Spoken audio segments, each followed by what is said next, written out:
Here we go.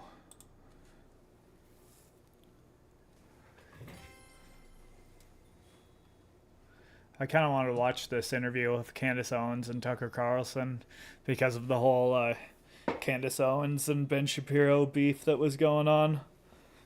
I'm honestly don't really like Candace Owens that much, or I used to not really, but I do think that she's right in this I want to quickly share what for me has been a hugely with Ben positive Shapiro. habit, and that's speaking to a therapist using BetterHelp. In 1616, the Roman Inquisition hauled in Galileo, the Italian astronomer, and commanded him to stop saying that the Earth revolves around the sun. Shut up, they said. Everyone knows that's wrong, and you're a bad... But I mean, does it revolve around the sun? I don't think so. ...person for saying otherwise. That's a well-known story, of course, and we laugh about it now, 400 years later, because the authorities were completely wrong. Galileo is a hero. They are fools. And we explain this by pointing out that they Is were he saying religious that nuts. Candace They were Owens is the superstitious. Nothing like that could ever is like happen now. Galileo? But it turns out the one constant in human history is human nature. Not only does it happen now, Wonder it if they happens have- more than ever. It doesn't have Watch Candace Owens get widely attacked, not by one person, but by everyone, for being right. People Huh. like Candace Owens and others have been flagrant at putting out disinformation into the public sphere. The top performing post of the week was this post by Candace Owens, a far right-wing commentator and a favorite on Fox, Far denigrating George right-wing. Floyd. She It is just shows not how this far website is a right-wing. radicalization engine. You do have this sort of parade of MAGA world that are parroting Russian talking points. Tucker Carlson, Candace Owens, Tulsi Gabbard, I think somewhere along the line, they don't believe this, but they think that it's in their interest to say these things. These people are almost collaborators. That Candace Owens video was the top video on Facebook this past week, and she's saying all sorts of things about George Floyd and denying any systemic racism problems. And so there's a deeper fundamental issue with what the Facebook algorithm and all social media algorithms, what kind of content they reward. Others doubled down on vaccine disinformation. Folks like right-wing commentator Candace Owens, who told followers that she wouldn't take the vaccine even on her deathbed. Based. Notice why they were attacking Candace Owens. What did she say? She said, well, actually, George Floyd was not murdered by a racist cop, you much less by a motherfucker. systemically racist society. She said, actually, the vaccine doesn't work very well and it may be dangerous. She went on to say, no, Ukraine is not going to win the war against Russia. And for saying these things, every one of which is proven true, she was attacked as an immoral person, a racist, and a traitor to her country. What's interesting, however, A is that racist. no one She's leveling black. those taxes ever apologized to her. And so maybe like Galileo, I bet she's people going to have to called wait her a coon. for her descendants to get the praise for her truth-telling. And we thought that seems unfair. So we decided to invite Candace Owens into the studio and congratulate her face-to-face. Candace Owens, thank you for joining us. Thank you for And having by the way, me. you're about to have another descendant. Actually, yeah, 40 weeks, but I was not missing this. I was so excited. so I'm nice. honored to be here. Well, so it's a little weird to see yourself. Look, we all get things wrong. I certainly have gotten a lot of things wrong. I think it's fair to be attacked for getting it wrong. But if you get it right, and it's proven that you got it right, and in 3 instances it has been proven that you did on the biggest issues of the day, shouldn't the people who attacked you apologize? And shouldn't someone at least point out, hey, Candace Owens was right about that? No, I think what tends to happen is they have too much ego and they're too proud, and they want to sort of move on and pretend that they weren't as radical as they were in their Yes. stances, and calling you a grandma killer. If you want to go out the door and get I do groceries, remember or if that. you That wanted shit to was maybe crazy. See your grandma, because grandma shouldn't be dying alone, even if she is Yes. dying. So it takes a tremendous amount of humility to admit that you were wrong. People prefer to then pretend the internet will forget and just that they had more nuance than they did on the issue of the day, which is fine with me. I'm totally. I mean, fine it's with one that. thing not to admit you're wrong. I understand it's difficult to do that. I have to force myself. But to attack other people for being right and then apologize for it does seem immoral. It is immoral, and when we're living in an environment where there is a lot of media immorality, people would rather you parrot certain talking points rather than have a meaningful discussion and a meaningful dialogue, and they don't accept it. And at the moment that they start to censor speech and they start talking, calling you names, like calling you a grandma killer, calling you a pro-Putin puppet, it's because they don't actually Was she believe really- what they're saying. It's just these are ad hominem attacks to dissuade from. I wonder having- what her take on the Ukraine war is. If she's thinks that Russia is in the right, or if she is just or just says that we shouldn't be funding Ukraine. an actual debate. Because I feel and like always those two should be things an are actual definitely debate. different. And when they never explain what you got wrong, they don't call it wrong, they call it disinformation, which suggests it could be right.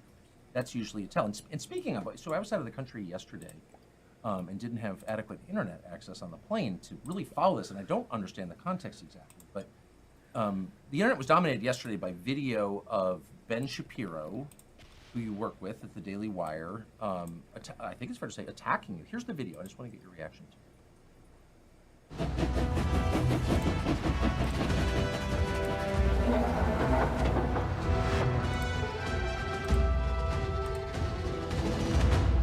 Today, we faced another challenging task.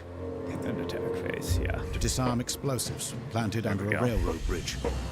Had the bridge been Yes, the question is about Candace guess Owens. intern. Her behavior during this has been disgraceful. Without a doubt, Candace I really want to know what the person asked before then. Yeah, and she still works for my company. And I think she's been absolutely disgraceful. I think that her faux sophistication on these Faux issues sophistication. has been ridiculous. It's not faux sophistication, it's ridiculous. Everybody can see the moves that she's making and the things that she's saying, and I find them disreputable. So maybe there's a point in the video where he explains what exactly you did wrong and how you were wrong. I haven't seen it. But to call somebody, quote, absolutely disgraceful, particularly a coworker, seems like a pretty big step. What? And I really don't know the background here. What is that about? You know, there isn't much of a background. I saw the video when everybody else saw it when I woke up. No one warned you about it. Nobody warned me about it. It looks like maybe he didn't know he was being recorded. It looks like Yes. it was some sort of a private event. I got no clarity on the issue that he was particularly speaking on, and in what was said, I can't respond to it beyond what he's saying because it's just ad hominem attacks. I don't know. Yeah, because it's not, we disagree, or Yeah. I don't Yeah. think she's correct, or maybe she doesn't know what she's talking about. It's absolutely disgraceful. Yeah, exactly. And so I can't respond to it on a level of intellect because there's nothing. Whose that he turn has is it? expressed Oh, in man, that this international guy clip that he fundamentally is getting disagrees with fucked in on. terms of what I said. But I will say that I'm not going to respond with the same ad hominem attacks. Yes. I don't think it helps further discussion. And that was me that was caught on a video saying that about colleagues that I work with, I would be embarrassed. So I think that the video speaks more to Ben's character than it speaks to mine. Has he texted you to apologize or explain or anything? No, nothing. I haven't heard a single word. It just was sort of something that he said. And you know what? Ben and I have many disagreements, so I don't think that that's particularly something that's interesting. We disagreed on the COVID vaccine. We disagree on Ukraine and Russia. He has taken virtually every stance that has been the opposite of mine on every issue over the last 5 years. So I don't think that that's On the particularly COVID remarkable. vaccine. Really, I didn't remember that. Yeah, he was pro the COVID Yeah, vaccine. he was I pro the anti COVID You vaccine. know, we were all Oh, what idiots the for not fuck? getting the vaccine. So that's totally fine. I am totally open to people having a difference in opinion. Right. I would hope that amongst colleagues that it would always be Oh, civil bro. disagreement. And I would never in a private event stand on a table and talk badly about Ben. It's I just would a little say weird. It's a little weird. So he was on the left on those three biggest issues of our time, is what you're saying? he Yeah. has converted his opinions. He's accepted Ben his Shapiro. pharma. He said, I was wrong about the vaccine. Oh, good. Good for him. He is, obviously pro pharma. His mom's a doctor. And I say to people, I'm very aware of my perspectives on big pharma, and I talk about it on my show openly. And I think that that's a tremendous credit to the Daily Wire that they allow a difference of opinions. But I as I said, hope that it would remain respectful and that you wouldn't throw your colleagues under a bus, so to speak. Next in a phase. private I setting. think that's fair. And just for clarity, because I really don't know, is he your boss? Is he? I think there's a lot of misunderstanding about. Well, no, the owner of the CEO of the Daily Wire. the He Daily is now Wire the is, agent of the Daily Wire, and I do want to make it very clear. 'Cause what's people his are like, how name? could you Why can't possibly I? say Daily Why Wire can't I after think this? of his name? I have a very good relationship with the co-CEOs of the Daily Wire. Especially right now, the acting What the CEO fuck? is Caleb Jeremy Robinson. Boring. A wonderful Oh, person. He's well, worked very Jeremy hard Boring to is do the that. founder We have a of lot in common the Daily that we Wire, connect isn't on. he? And so people don't get to see that, which is unfortunate. Ben lives in Florida. He's not a part of the day-to-day movement of the Daily Wire. The rest of the hosts have their shows situated in Nashville, so we see each other every day. We talk. There's great camaraderie, and there's actually more agreement. There's actually a lot of people that are, as I describe myself, just pro-America first, and I think I've been that way consistently Based. throughout my political career. Whether people agree with it or not in different moments is up for debate.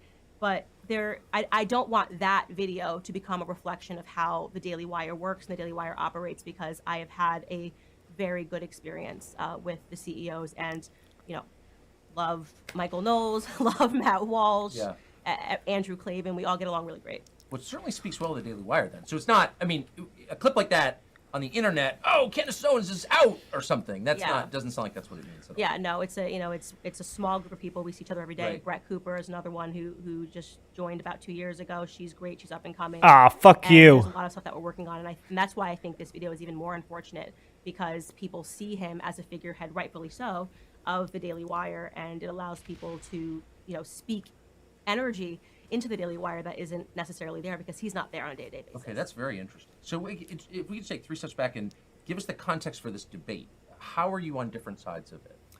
I haven't heard you endorsing Hamas. Like you're not. No. Well, I have not endorsed Hamas in any way, and yet people have interpreted things that I say, or actually rather things that I don't say.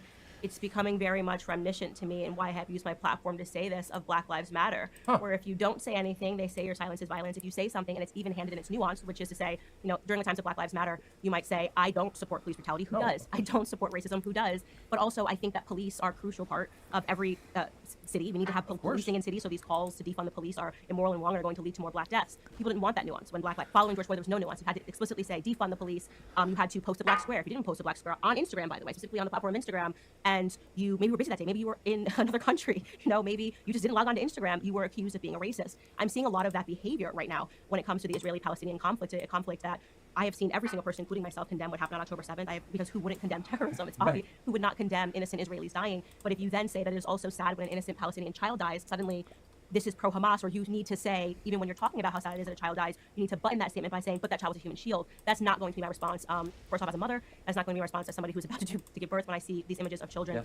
Oh, what? People that are mocking dead Israeli children and said that they are horrific. I'm even keel on this matter, and yet people think that you need to be extreme. So people that have become more radical and extreme are perceiving a moderate stance as not enough. And I was about to say, you don't. Oh, wait. Oh, man, I shouldn't have done that. It's definitively not radical. My stance has not changed in terms of whether or not America should be involved in this conflict. Whether we're talking about Afghanistan, my comments have been clear. They've been documented for years. Whether we are talking about Ukraine and Russia, my comments have been clear and they have been documented. I mean, you can go back to me even talking about NATO expansion before things erupted between Russia and Ukraine, and having a meaningful discussion about how much expansion is too much expansion. How would we feel if we had troops in our border? These are things that should be allowed in an academic discussion. You should be able to sit on stage and should be able to debate these ideas without using ad hominem attacks to say that you're a pro-Putin puppet or you're pro-terrorism. Even in the aftermath of 9/11, something that we all remember as part of my childhood. I think I was in 7th grade at the time, and I'm born in the New York City area, so this is a very big deal.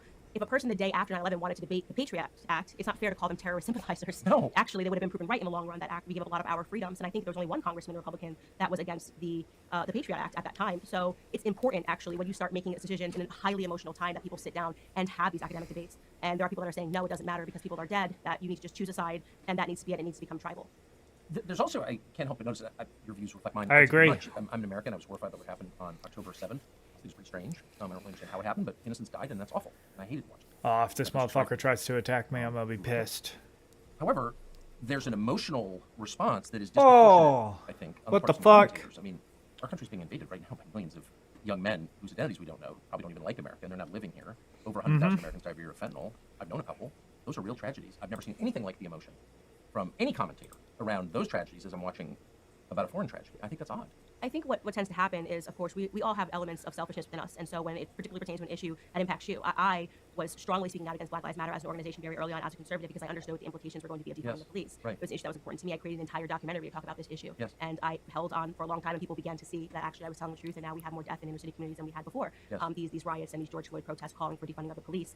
And I think in terms of this, that's what's also happened is that people that are pro-Israel are pro-Israel, a lot of them, because they have family members in Israel, they have homes in Israel, and so they feel very attached to this issue. I was very happy to host somebody who was pro-Israel. He's a pro-Israel comedian on my show the other day, and I explained this to him. I said, you are demanding that we have this same response that you are having about what Damn on it. college campuses. The rhetoric on college campuses hasn't changed. Did you not remember what they were saying, what professors were saying, the anti-white explicit racism that was happening, and not even just allowed in terms of student protests, but was written into the curriculum at these universities for years. People were learning this actively in school, that whiteness was associated with wrongness. You had college professors that were writing about this need that there need to be less white people in America. You can find these articles. They exist online. They're everywhere. They're And everywhere. that seems genocidal. I mean, if you're It is saying, genocidal. like by definition, if you're saying being a certain ethnicity or race is itself a sin and we need less of you, I mean, that is the definition, is it not? Right. It was an understanding of needing to breed out white people. It was unbelievable what I was seeing, and I was impacted by it because I'm in a biracial relationship and I have biracial children. So you are telling me that my children are going to have to decide between whether or not they are white oppressors or they are black victims. It doesn't stand for me. So I was attached to this issue, and it's something that I fought for hard on college campuses, and there was no support. There was nobody talking about, well, this is what needs to go. These kids need to go on the black list. And by the way, if they did speak that way, I would have disagreed with it because I am pro 1A. I believe in the First Amendment. I believe that kids, by the way, are naturally stupid. In case people forget, I started on the left, right? So if you found me in college, you would have found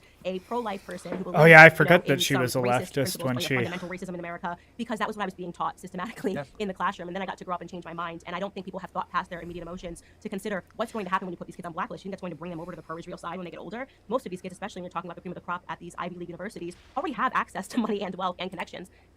When the tides of war Damn seemed it. insurmountable, when all hope appeared lost, extraordinary leaders emerged to defy the odds.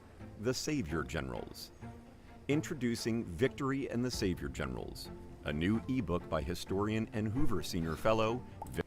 And so maybe debating the issues and explaining to them why it was wrong to sign this specific letter, which didn't call for explicit violence against the Israelis, but it actually was very poorly timed and blamed them for what happened, which would have been horrific. Imagine after 9/11, somebody issues a letter on college campus that says, "Oh well, sorry about the fire department." I agree. Yeah, I get why donors are mad. Imagine, By the way, yeah. I support donors giving money to things they agree with. Yes, I support that. I strongly do. Yep. The part that, and so I have no problem with that at all. You don't like it, don't pay for it. Good for you. However, then I thought, well, wait a second. If the biggest donors at, say, Harvard have decided, well, we're going to shut it down now, where were you the last 10 years when they were for white genocide? You were allowing this. And then I found myself really hating those people, actually. You're okay with that? On what grounds were you okay with that? And this is what I've been trying to explain to the pro-Israel lobby, that what you were seeing as lack of support is people that are asking the question is, where were you as we have endured all of this? You were paying for it, actually. Right. You were paying for it. You were paying for it. You were calling my children immoral for their skin color. You paid for that. And so why shouldn't I be mad at you? I don't understand. And so that is, obviously you have a ton of white people that are asking this question, and they're now being called anti-Semitic. And I think that's wrong. I think these are meaningful questions that deserve to be answered. Why was this sort of verbiage allowed into the curriculum? I mean, could you imagine if in the curriculum it said that every Jewish person born is a terrorist? This is systematically what has been said. I would be totally opposed to that. You're learning this not even just by the way at the college campus level, in high schools. I covered this on my show at high schools, that they are now allowing children to stand up in an auditorium during not Black Lives Matter Week, during what is February?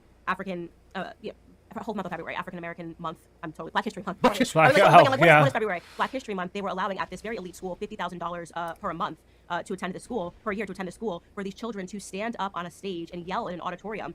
Black kids were allowed to be on the stage. White kids were sitting down at this elite school, and they said, "You don't know what we lived through. You don't understand how your whiteness impacts me." This is going on in New York City right now. That is explicit anti-white racism that is happening, and I covered it on my show extensively. Nobody cared. There was no bus calling these kids anything wrong, and so trying to explain that of why people maybe are not reacting with the amount of vigor that you would like to see is now being interpreted as anti-Semitism. So everyone's being called anti-Semitism. It's a little bit like watching the city of San Francisco in the week before Xi Jinping shows up become totally clean, sparkling clean. There are no junkies or rapists on the street.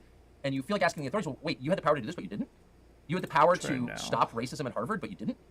Why are you not a criminal, actually, for allowing that? I don't have you asked anybody this? Like, directly, have you asked a donor this? I've been trying to get one on the show. I support what you're doing. It's great. Don't pay for what you don't like. But you did like the white genocide stuff. You're kind of okay with that, huh? Right, and I've even asked, did you use your platform to speak out against it? Because I've been speaking out against this for years, and now you're demanding that I use my platform to focus on a conflict that's overseas. Yeah. And the answer I tend to get is no. I didn't talk about what was happening. I didn't realize it was happening. So it actually is quite a selfish viewpoint, which we all have. We're all guilty of. I get it. We write ourselves into storyline. How is this going to impact me? And that is, I think, is why it feels existential for other people and not existential for people that have been dealing with this for the last decade. No, but it's a pretty simple principle that, existed at 54, I can tell you, in this country for a long time. Certainly from, say, the Civil Rights Act until, 15 years ago. You're not allowed to attack people on the basis of their race in public. Everybody has bigoted views, probably, or thinks their group is best or whatever. That's pretty normal.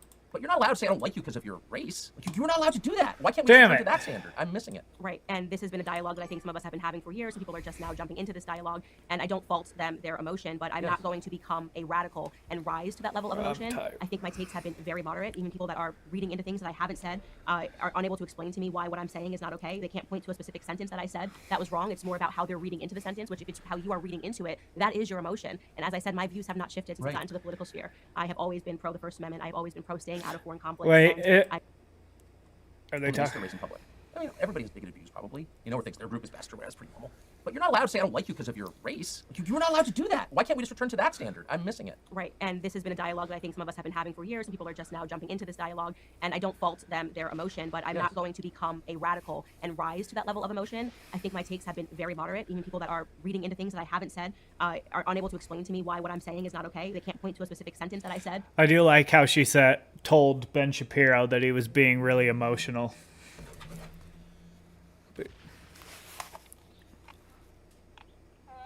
Yellow? For what?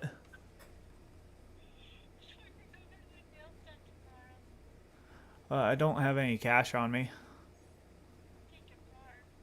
Well, I'm gonna need that. I could go pull out some money later.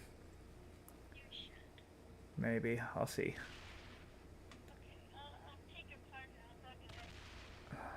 How much do you want? Oh no, that's quite a bit.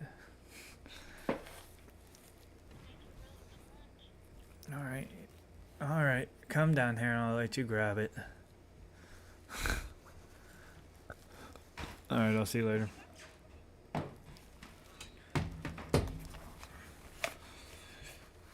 Oh, fuck me, bro.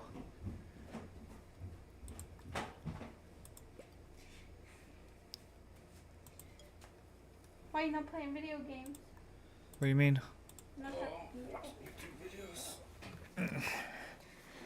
I was like, I am playing.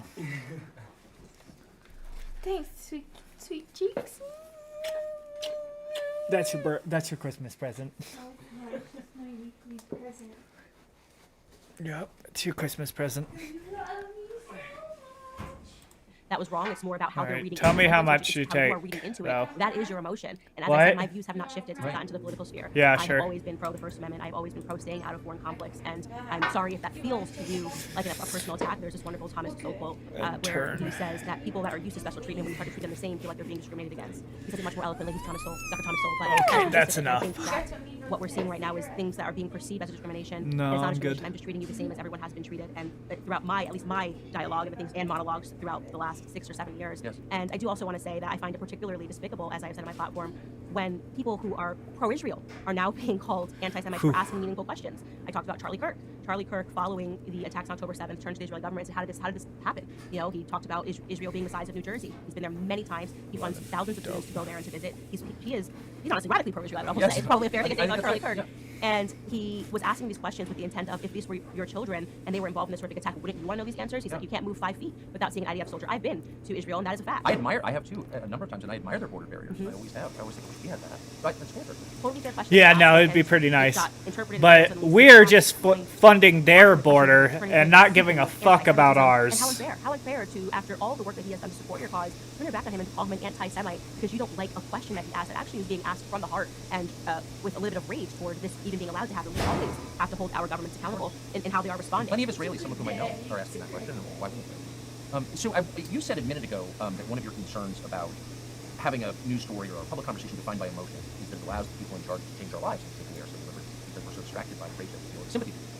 These are some good feelings too, but we can be manipulated during moments like this. Here, case in point, here's a woman who is running for president, the former governor of South Carolina. This guy sucks at playing this game. The rest of us need to register with the government in order to express our opinions online. When I get into office, the first thing we have to do. Oh, bro, Nikki Haley is such a bitch. I saw Destiny actually agreed with what she's saying right here. And I was like, what? At least Social media accounts? Yeah, Social yeah. media companies, they have to Destiny show said that he. Let us see why they're He pushing said what that this was a The second thing is based every take. person on social media should be verified by their name. That's, first of all, it's a national security threat. When you do that, all of a sudden people have to stand by what they say, and it gets rid of the Russian bots, the Iranian bots, and the Chinese bots. And then you're going to get some civility when people know their name is next to what they say. So Nikki Haley, this has been noted online, but it's not her real name, of course. It's a pseudonym. And so Is it?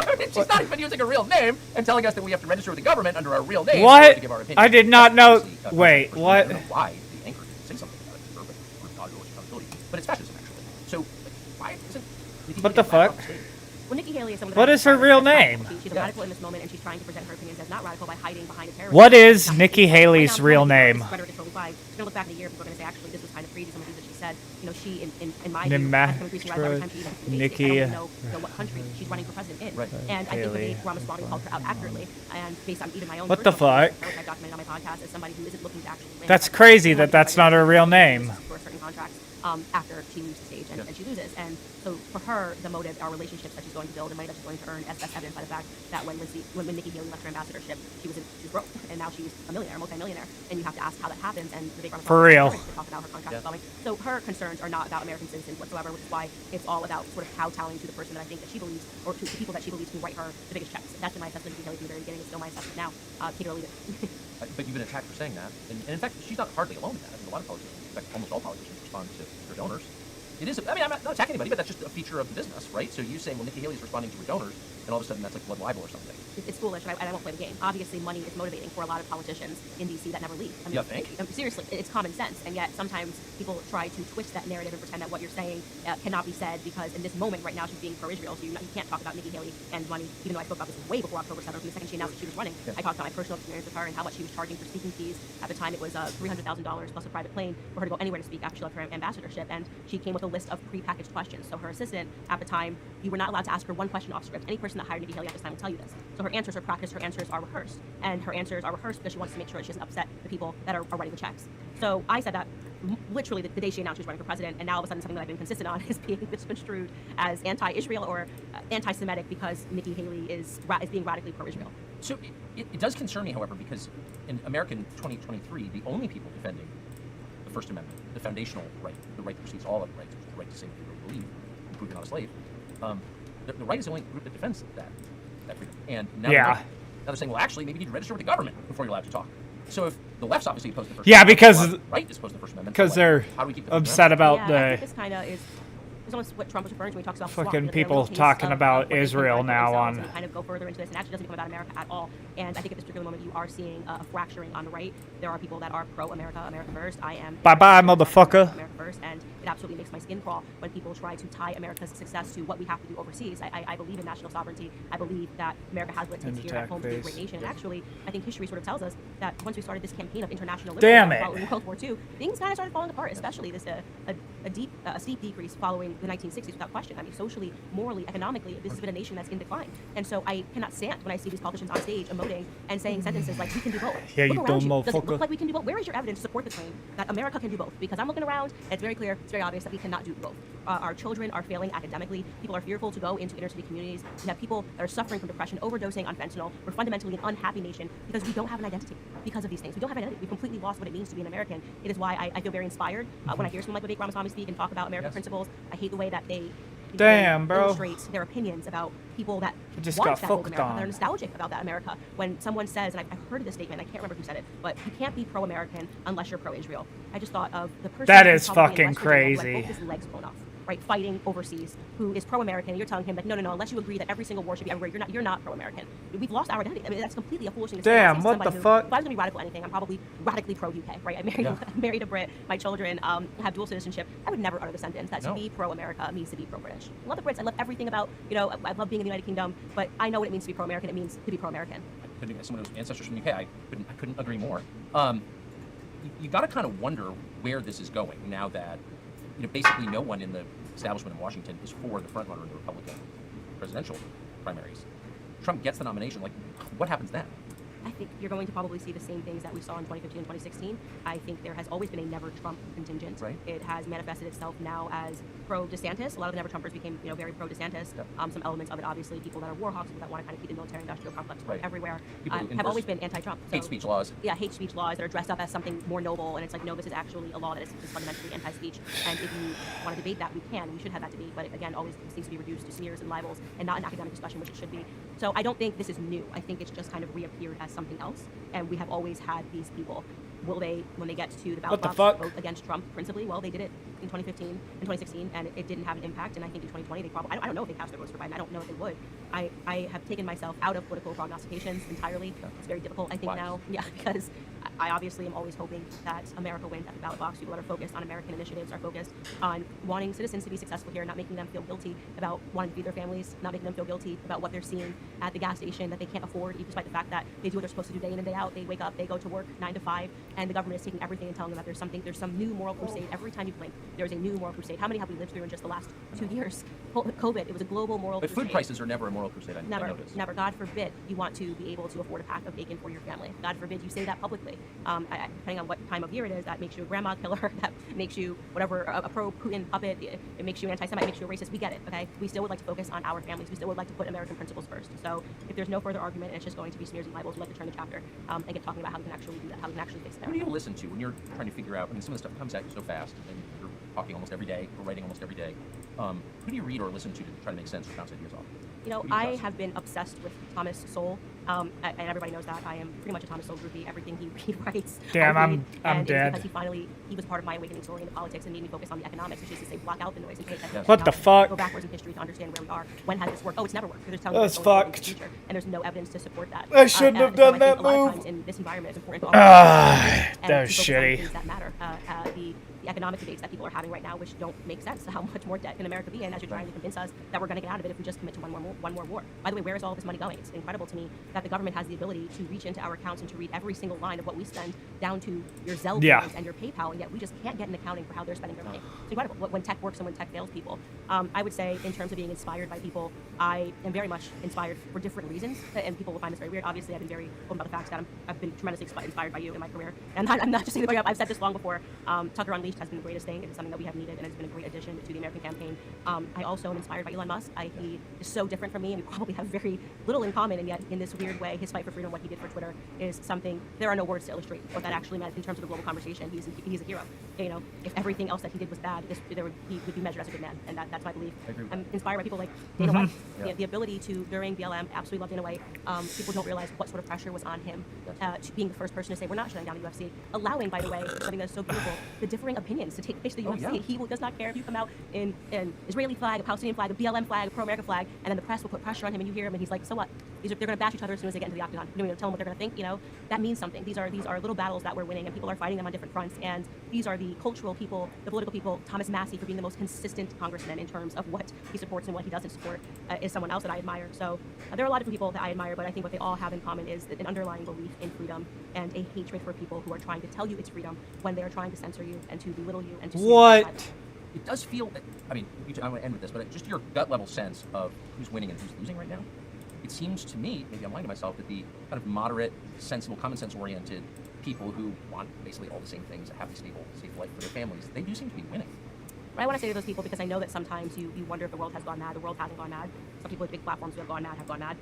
But it will always pay in the long run to stay on the side of morality, to be, moderate in your opinions, to not ever fault yourself for wanting to feed your family first. It makes perfect sense. I would never rush over while my child was dying and starving and feed the neighbor's child. No. Right? I would feed my child first, and if there was leftovers, I would obviously accommodate the person next door, and that's called being charitable. And I want those people to know that I do feel what you are feeling, and I think that we are in a unique time in America. I think the cultural conversation is switching. I think more people are beginning to buck bad trends, and the more of us who stand up for that morality, the more people that will be encouraged by that standing up and who will join us. Do you find yourself thinking about God more than you used to? Yes, without question. Really? Yes, it is just one of those things. I've never been more confident in who I am as a person, and I think that needs to be said. And a couple of years ago, or I would even say just getting started in politics, it's a wild world, and you do realize that people do sell out. You do realize that there are people that don't have courage to say certain things. There's a lot of backhanded messaging and texting that's going on because people have aligned themselves to groups and not principles, which I think is wrong. But something changed for me spiritually when I got married and when I had children. And I would say that I became laser focused. And I've never felt more secure. I've never felt more sure that I will land on my 2 feet if I follow a path that I deem to be righteous.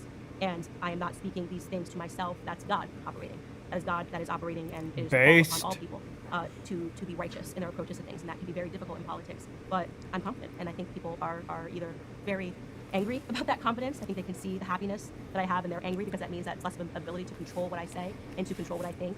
But I'm still the same girl from the wrong side of the tracks. I understand people, and I can't sell out to anybody. I demand to be free. It's not an arrogant, false confidence. It's real. And I find it inspiring. Candace Owens, thank you very much. What an honor. I'm so And congratulations excited. on this baby. I can't overstate. I don't want any tight shots on Candace, but we're days away. Yeah, literally minutes away. The fire department's on standby. Candace Owens, what an honor. Thank you so They much. should have went this way. That was weird.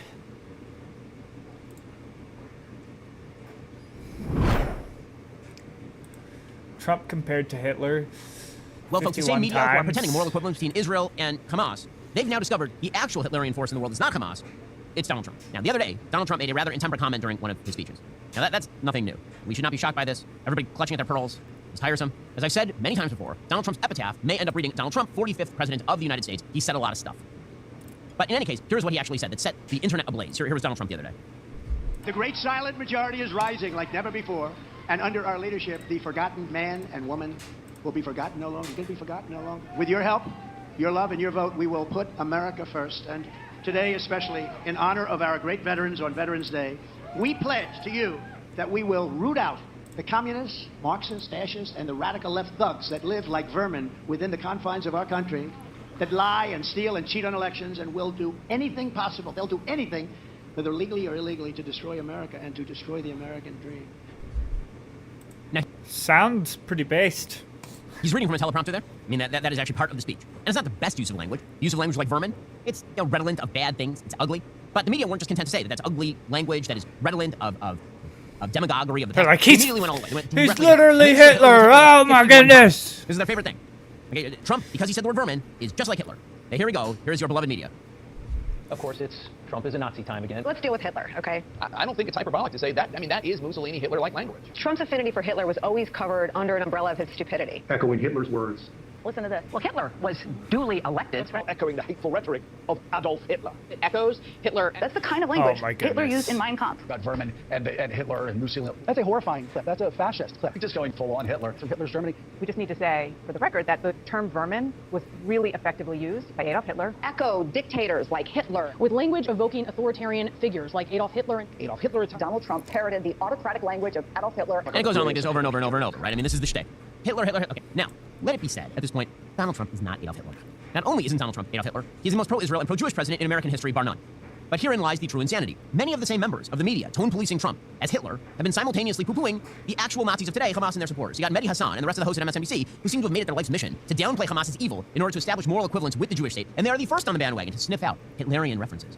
Except for the people who actually love Hitler, of course. The people who actually love Hitler, well, they just have some legitimate grievances. If you are looking for a killer Black Friday deal, I've got one for you, a free Moto G 5G phone from Pure Talk. No gimmicks, no trade-in necessary. Just sign up for Pure Talk's unlimited talk, unlimited text, and 15 gigs of data. You can get all of that for just $35. You'll get the Moto G 5G phone for free. The new Moto G 5G boasts a 2-day battery life, an exceptional quad-pixel camera, and a whole lot more. It's a great deal, but you'll need to move fast because these phones will be sold out by the end of the month. So if your current phone is on the way out, upgrade for free with Pure Talk. Pure Talk gives you America's most dependable 5G network at half the price. So make the switch today. Just go to puretalk.com/Shapiro to get this exclusive offer and select the plan that's right for your family. That's puretalk.com/Shapiro. What the fuck? That free Moto G 5G phone with a qualifying plan. Again, that is puretalk.com/Shapiro. I'm using Pure Talk for all of my phone calls for at least a year at this point. They have great coverage. They have a great tower network. Plus, again, this company doesn't hate your guts. Head over to puretalk.com/Shapiro. Claim your free Moto G 5G phone with that qualifying plan today. Once more, that is puretalk.com/Shapiro. Pure Talk is simply smarter wireless.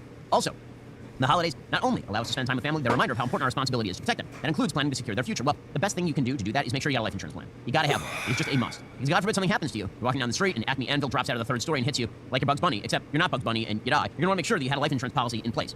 Policy Genius's licensed agents work for you, not the insurance companies. That means you can trust their guidance because they don't have an incentive to recommend one insurer over another. There are no added fees. Your personal information is kept private. It's super satisfying to check life insurance off your to-do list. A good life insurance plan can give you peace of mind that if something happens to you, your family will be able to cover mortgage payments, college costs, or other expenses. Life insurance through your workplace might not offer enough protection for your family's needs. It's not gonna follow you if you leave your job either. Since life insurance typically gets more expensive as we age, now would be the time to buy Policy Genius. Makes that process super simple. With Policy Genius, you can find life insurance policies starting at just $292 per year for $1 million in coverage. Some options offer that same-day approval and avoid unnecessary medical exams. Your loved ones deserve that financial safety net. You deserve a smarter way to find and buy it. Head over to policygenius.com/Shapiro or click that link in the description to get your free life insurance quotes. See how much you can save. That's policygenius.com/Shapiro.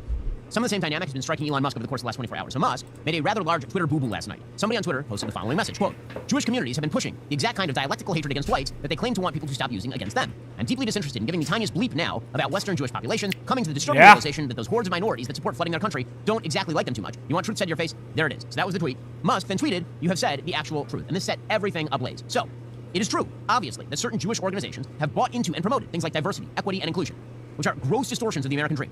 Nobody hates DEI more than I do. There are certain Jewish groups that are liberal in orientation who have supported that sort of stuff. Many of those groups have also pushed for open borders. It is also true that some of those organizations are now realizing, post-October 7th, that actually open immigration for people who hate Jews on an intersectional basis was pretty stupid. The problem with the original tweet is that it labels Jewish communities en masse. So my community, for example, pretty Jewish, has always opposed DEI and open borders. In fact, most Orthodox communities do. Presumably then, Musk was reading the term Jewish communities and instead seeing the letters ADL. And indeed, that's exactly what Musk then clarified. He said, quote, the ADL unjustly attacks the majority of the West, despite the majority of the West supporting the Jewish people in Israel. This is because they cannot, by their own tenets, criticize the minority groups who are their primary threat. It is not right, and it needs to stop. And then Musk continued, you are right that this does not extend to all Jewish communities. It is not just limited to the ADL. That's a much more specific point, and it's certainly true. There are a lot of liberal Jewish organizations that supported a lot of the same policies that have now imported a lot of people who really hate Jews and Westerners into the West. And a lot of the very same people who are pushing DEI intersectional politics are now realizing the wages of that. That's true. The original tweet was wildly overbroad. But a huge number of people in the media decided now was the time to link Musk and the alt-right and the so-called Jewish question and support the notion that Musk is some sort of crypto-Nazi. Now, it's not a coincidence, again, that a lot of the people doing just that are happily calling for Israel to cease fire in its war with Hamas. See, very often anti-Semitism becomes a political football. When you can hang the label on Donald Trump or Elon Musk and you're on the left, you do it. However, when you're forced to denounce pro-Hamas protesters shouting from the river to the sea, Palestine must be free, suddenly you get a little shy. Thus, the same media, leaping on both Trump and Musk, have been downplaying the open Jew hatred at massive pro-Hamas protests around the globe, instead propagating lies about Israel's supposed human rights violations.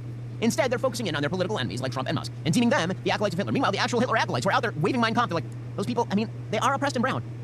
It might have more right to hit Trump and Musk for supposed anti-Semitism if these people actually spent some actual time talking about the people who actually like Hitler on planet Earth, who are right now holding some 240 Jews and others hostage in Gaza and killed 1,200 people, and have subjected the Gaza Strip to complete hellish tyranny for the last 20 years. But a lot of these same people are totally silent.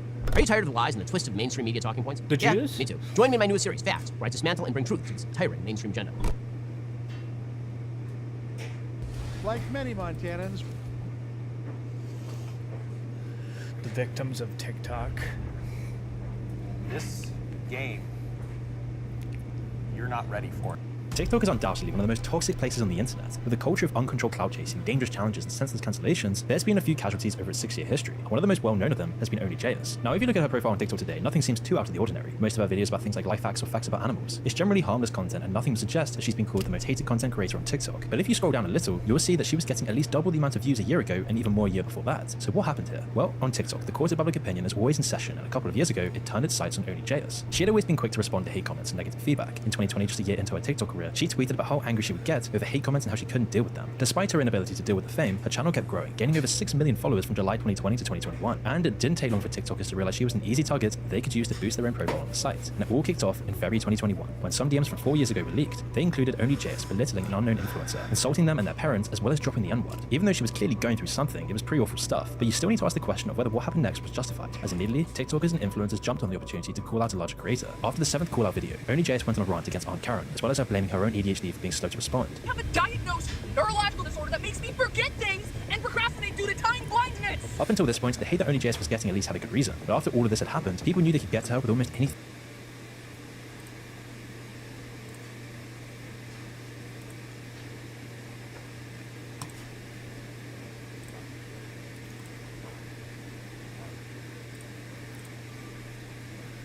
Motherfucker.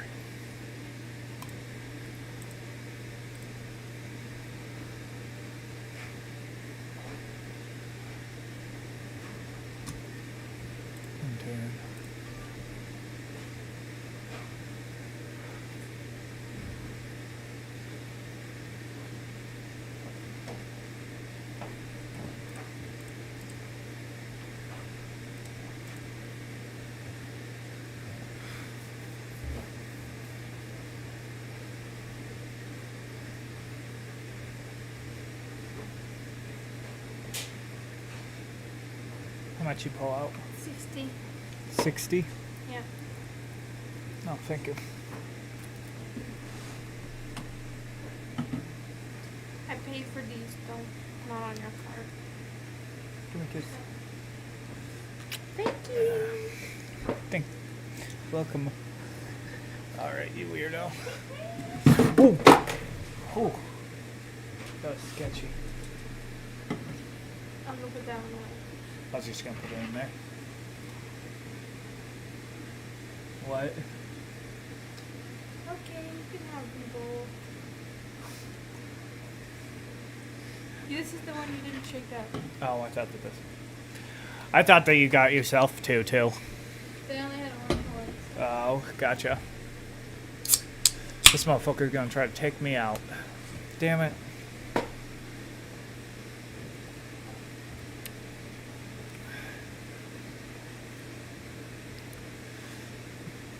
Stupid. You could have taken me out. You got my shit.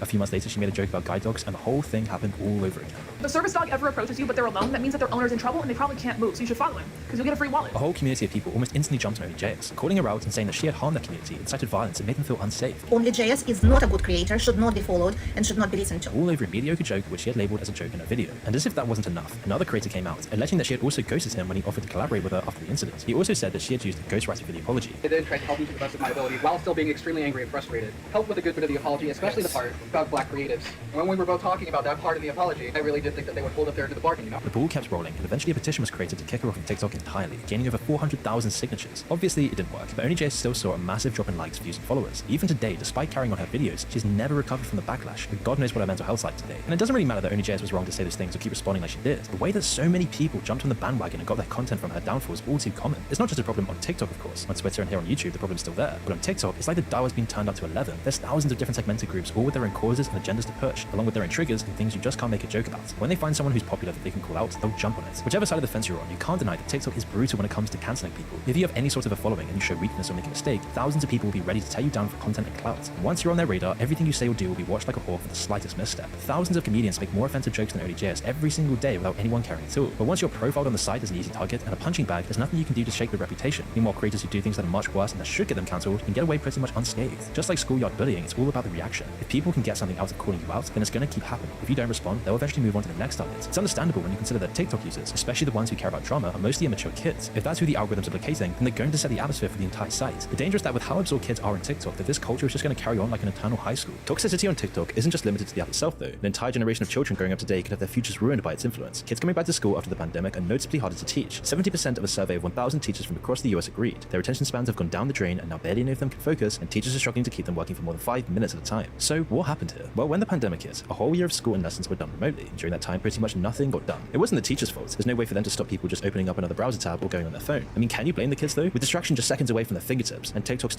So my wife got me this weird new kitchen knife as a Christmas gift.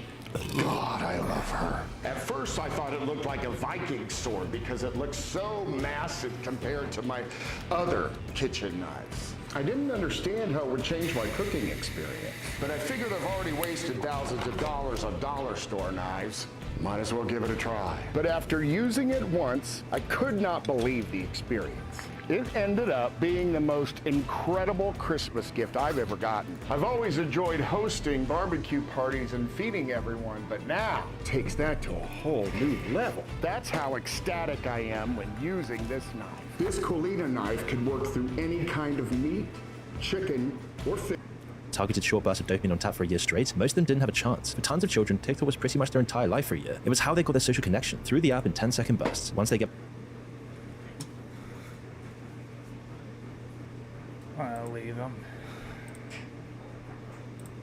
back to the real world, it's hard for it to compare. But once they go back to school, they were put straight back into the boring environment of the classroom, where you need to spend hours focusing on the most mundane work possible. Lots of them couldn't deal with it, especially with how much most kids had to catch up on after the year at home, as in all the other pandemic stresses, and you get the situation teachers are dealing with today. A whole generation of children who are the victims of TikTok in this way, on top of what modern life is already throwing at them. Even the ones who buckled down and didn't miss much work over the pandemic are suffering because of it. If the teachers are constantly dealing with the consequences of TikTok attention spans, then there's far less time to actually teach the things these kids will need in life. Unfortunately, while it might be the most widespread of TikTok's problems, it's definitely not the most harmful or insidious. I mean, if you've ever been awake at any point in the past 5 years, you've probably heard about TikTok challenges. The formula seems to be for kids to think about the most dangerous or stupid thing they could possibly do, make a video of them doing it, then posting it online for millions to watch. One example is the ice cream licking challenge, which some popularized during the pandemic, where you lick ice cream in the shop and then put it back on the shelf. What the fuck? I didn't know that this was a thing. That's disgusting. Walking up a stack of precarious boxes, which resulted in tons of falls and hospital visits. Both of these idiotic ideas pale in comparison to the most dangerous and reckless one of them all, the challenge. In 2021, videos on TikTok started spreading, which detailed instructions on how to cut off your breathing for an extended period of time. The goal was the rush of adrenaline and lightheadedness you experience from your brain running out of oxygen. Obviously, it's a terrible, fatal idea, but through the lens of a TikTok game, it became all the more appealing. Between 2021 and 2022, it was linked to the deaths of 20 kids, 15 of which were under 12 years old. Now, you can put a lot of this blame on TikTok Store. For years, it's been pitifully easy for young kids to sign up on the app, and the developers of TikTok know how dangerous the algorithm can be. Mixed with the fact that pretty much any 5-year-old can check a box saying that they're over 13, and you get a recipe for disaster. Without active policing and searching for underage users, it's just going to keep happening. TikTok also tried putting restrictions on the keywords related to the challenge, showing people warnings about how dangerous it is instead of videos telling them how to do it. A 12-year-old boy is on life support after his parents say he may have tried a social media challenge. Tell me the bad news that I mean, I don't think that that social media challenge where you're walking on the boxes is that big of a deal. I mean, like, look at Jackass and stuff. Like, you could say that that was influencing kids to do dangerous stuff too. And I think it's good for kids to do shit like that. Think of it, I can imagine. It was too little too late for some, though. Didn't make up for the algorithm promoting it in the first place. Lawsuits filed by the parents in the US against TikTok and ByteDance failed to land. Despite their inability to keep young kids off of the platform, they aren't legally responsible for what people post on the app, after the Italian government demanded they put more focus on... I don't know if they were talking about another challenge, but I'm talking about the one where you climb on the boxes. I think that that one's fine.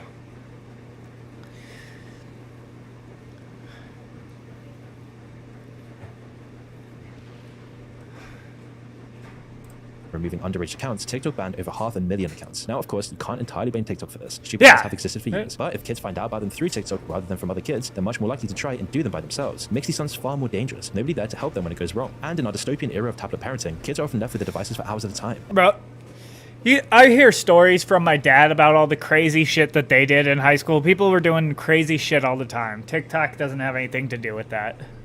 Every year, it gets more acceptable for younger children to get... They were doing way crazier shit than any of these TikTok challenges.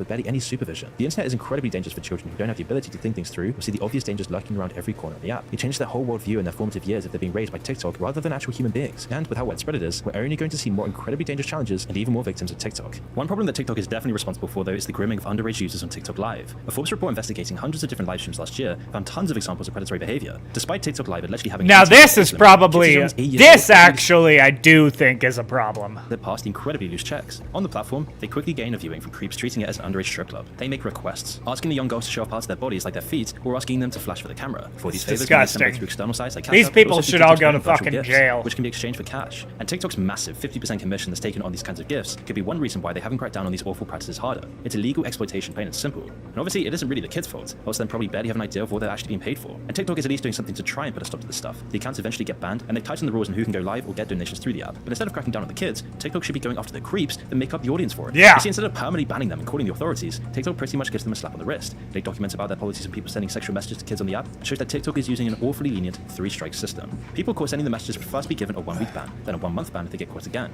It's only after the 3rd time they get caught sending these messages that they would get banned permanently from the app, and that's if they get caught at all. Former TikTok moderators spoke about how there was often a backlog of thousands of flagged messages at any one time, and that it could take them days to get to them, with more falling through the cracks. On top of that, when they looked at the kids' accounts, there would often be 10 or more adults messaging each kid. TikTok says these policies can be tight. That's fucking disgusting. Considering the site still has the same problems 2 years after that statement, they clearly weren't strict enough. It indicates systematic failure that the largest social media app in the world isn't better at moderating and policing this kind of stuff. The fact that it's been a problem for years is just awful. TikTok's upper management weighs the cost of moderation not against preventing harm, but against the cost of the punishment. If the fines and outrage they get from the problem are less expensive than actually dealing with it, there's no economic reason for them to do anything anymore. It's the same recklessness and cynical thinking that permeates big tech companies and how they affect the world around them. TikTok's algorithms are the same. Even though the way they work and the way the app functions turns kids into addicts, they don't care. It keeps them on the app and it makes TikTok more profit from ad revenue and microtransactions. The result is a whole generation dominated by kids without good attention spans, but without the skills they need to survive in our harsh world. TikTok and the constant bombardment of dopamine and information erodes those essential skills. But what's more subtly damaging about TikTok is the culture that it gets kids involved in on the app. It shows them a world where appearances mean everything. Mental disorders are quirky traits that collect like Pokemon, and abusive behavior is normalized. Just look at a recent TikTok challenge that's been going around, the loyalty test. In it, someone will pretend to be someone else and send their partner nudes or flirty texts. If they reciprocate and go along with it, then they fail the test. You want to come over? You know, we can watch some Netflix and...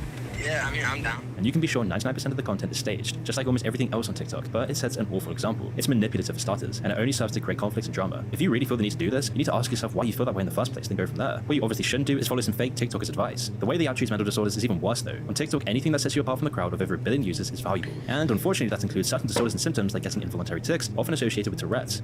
A mysterious explosion of severe physical and Yeah, I did see that this was like people were getting tics because they saw other people talking about having Tourette's, which is really weird. That doesn't make any sense to me. mainly teenage girls. Incredibly, in some cases appearing over... Of course it's girls who this happened to. ...night, completely out of nowhere. Often teens indoctrinated by the app and adults that really should know better end up faking these symptoms. Meanwhile, the amount of teenage girls going to the hospital for involuntary tics tripled over the pandemic. This is what happens when medical conditions get commodified and turn into something desirable and interesting. The fakers only add to this, further trivializing and making a joke out of a very serious issue. In lots of cases, it's likely to be a microcosm of mass hysteria. People see TikTok as showing or faking these symptoms and they start doing it themselves as well. And considering the Tourette's hashtag has over 4 billion views on TikTok, it's not as unlikely as it sounds. In a way, everyone is a victim of TikTok and the obnoxious behaviors it promotes amongst its users, but obviously some people are far more at risk than others. It's a dangerous app like anything on the wider internet is, and in a few short years, it wormed its way into over 1 billion people's lives. We still don't know what the long-term effects will be of this massive societal shift, but if they're anything like the short-term effects we've already talked about, then it's only going to get worse. There is a new film coming out right now about Napoleon, made by Ridley Scott, the same guy who made Prometheus, where mankind went into outer space, discovered the ancient ancestors, Gladiator, obviously famous for Russell Crowe and Joaquin Phoenix being the dodgy Roman emperor. And you'd expect that Napoleon might live up to that level of heroism that you saw in these old films, but I am very pessimistic about this. I've seen a couple of clips, and now I'm starting to see some of these reviews come out and talk about the film, and I have a feeling it's not going to be that good. Now, many of my main instinctive judgments on this film come from me watching little trailers. Unfortunately, I cannot show them to you because YouTube is not very happy with me at the moment for sharing Hollywood movie clips in previous videos, but what I'll do is I'll use the power of my words, the panache in my syllables, to describe to you what this is like. And so the way I will achieve this monumental task of decompressing... I thought I already blew in that. ...is by using the color blue. Napoleon is very blue. It's very dreary, it's very drab, it's very sad. And this is a motif that I see a lot of people notice. The fuck? They say that if you look at films about the medieval times and the ancient world, there's always this habit in Hollywood to make it look very depressing. I swear I just blew in muddy. here. There was always a fog, as if it is a winter's evening and the sun has just gone down.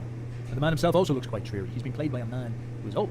Joaquin Phoenix is now coming into his 50s, I believe, maybe even later. And Napoleon during his peak was my age, his late 20s, early 30s. He was young, full of youthful energy and full of charisma and panache. But instead, the figure that we see, tired, his voice seems frail and weak. He does not seem like he has that dynamic, youthful energy that we come to expect reading the histories about this madman. And now that the film has begun to premiere, there are people going in and writing reviews, and our worst suspicions are getting confirmed. This is from IndieWire by a gentleman called David Ehrlich. Thank you, David Ehrlich. Napoleon Review. Ridley Scott and Joaquin Phoenix deliver a film that works better as a comedy than a historical epic. The subtitle here is, "Those worried about a glorification of the dictator needn't have feared. You won't be prepared for the way this film utterly humiliates the one-time emperor of France." Mr. Ehrlich goes on to write, Ridley Scott has never been shy about mocking the infinite smallness of man's thirst for power. But I still wasn't prepared for the extent to which his latest film utterly humiliates one of history's most ambitious rulers. And it seems a significant character in this film is Napoleon's wife, Josephine. Now, Napoleon's wife, Josephine, was famous for cheating on Napoleon. Of course, Napoleon had many wives as well, and, back then in France, people were a little bit loose, I guess you could say, around the edges. And this is very much a zeitgeist problem, where in the study of this great man, this film seems, I haven't seen it now, but Mr. Ehrlich seems to imply that the film has turned it into a psychosexual drama, trying to explore Napoleon's mind in relationship to his Willie. And they're trying to see how Napoleon wanted to take over Europe because he couldn't conquer the strong woman, that was Josephine. Which, maybe it's true, maybe Freud had it all right, but this is quite a dreary and reductive take on reality that really humiliates a very important man's legacy. Mr. David Ehrlich puts it quite well, and he says, we've been writing about this guy for more than 200 years, and Ridley Scott reduces him to just another loser who went to war over what he lacked in life and died with nothing else for company. Now, what I'm going to do today is contrast this character study of Napoleon that comes from our age with its very modern and interesting ideals about the world. I'm going to contrast this with Nietzsche's character study of Napoleon, because Nietzsche very much admired this guy. He thought him to be an extremely important and relevant man. And it is no secret Nietzsche's perspective on this. Nietzsche was the prophet of the will to power. And what does I know Napoleon it was a risky only move. The expression of will and the expression of power. Napoleon was in some sense a superman, a monster, who had an enormous ambition, an enormous ego. And of course, what we see in this modern study is the criticism of that as a sign of pathology. He was twisted. He was a weird cuckold. He had some type of sexual fetishes. Why you keep spamming shit, bro? Because he couldn't conquer his love life. Of course, Nietzsche saw something much, much different. Nietzsche saw the expression of this enormous collected destiny inside of Napoleon. Napoleon was a representation of fate and history. Napoleon was a representation of a great man who's able to knock the dominoes of history and transform the world. Through Napoleon, reality itself changes. Napoleon is one of the most meaningful figures of all. And in some sense, the pettiness of his personal life is nearly behind all that stuff. Because the thing that he represents as a monster of will, taking over all of Europe with this giant fireball of force, is much more significant than many of the things that you're being told to focus on in this character study. Now, that might sound pretentious, but this was, generally speaking, how people saw him. Napoleon saw the introduction of liberalism. Napoleon brought in the entire political paradigm that we exist in. The whole concept of political left and right comes from the French Revolution, comes from Napoleon's era. Half the world's law system is called the Napoleonic law system, the Napoleonic Code, because of this man. He is an extremely significant man in the impact he left on history. He is as big of a deal as somebody like Julius Caesar, perhaps even somebody like Jesus Christ. He has that significance to history itself. And even though many of the people in our modern culture like to equate ourselves with Napoleon by saying he's just like us, he's human after all. He is a porn addict like us. He has this weird fetish to watch his girlfriend get banged. He is a chronic What the fuck? And all his aspirations to take over the world were actually sourced from these same sexual, psychological struggles that we have.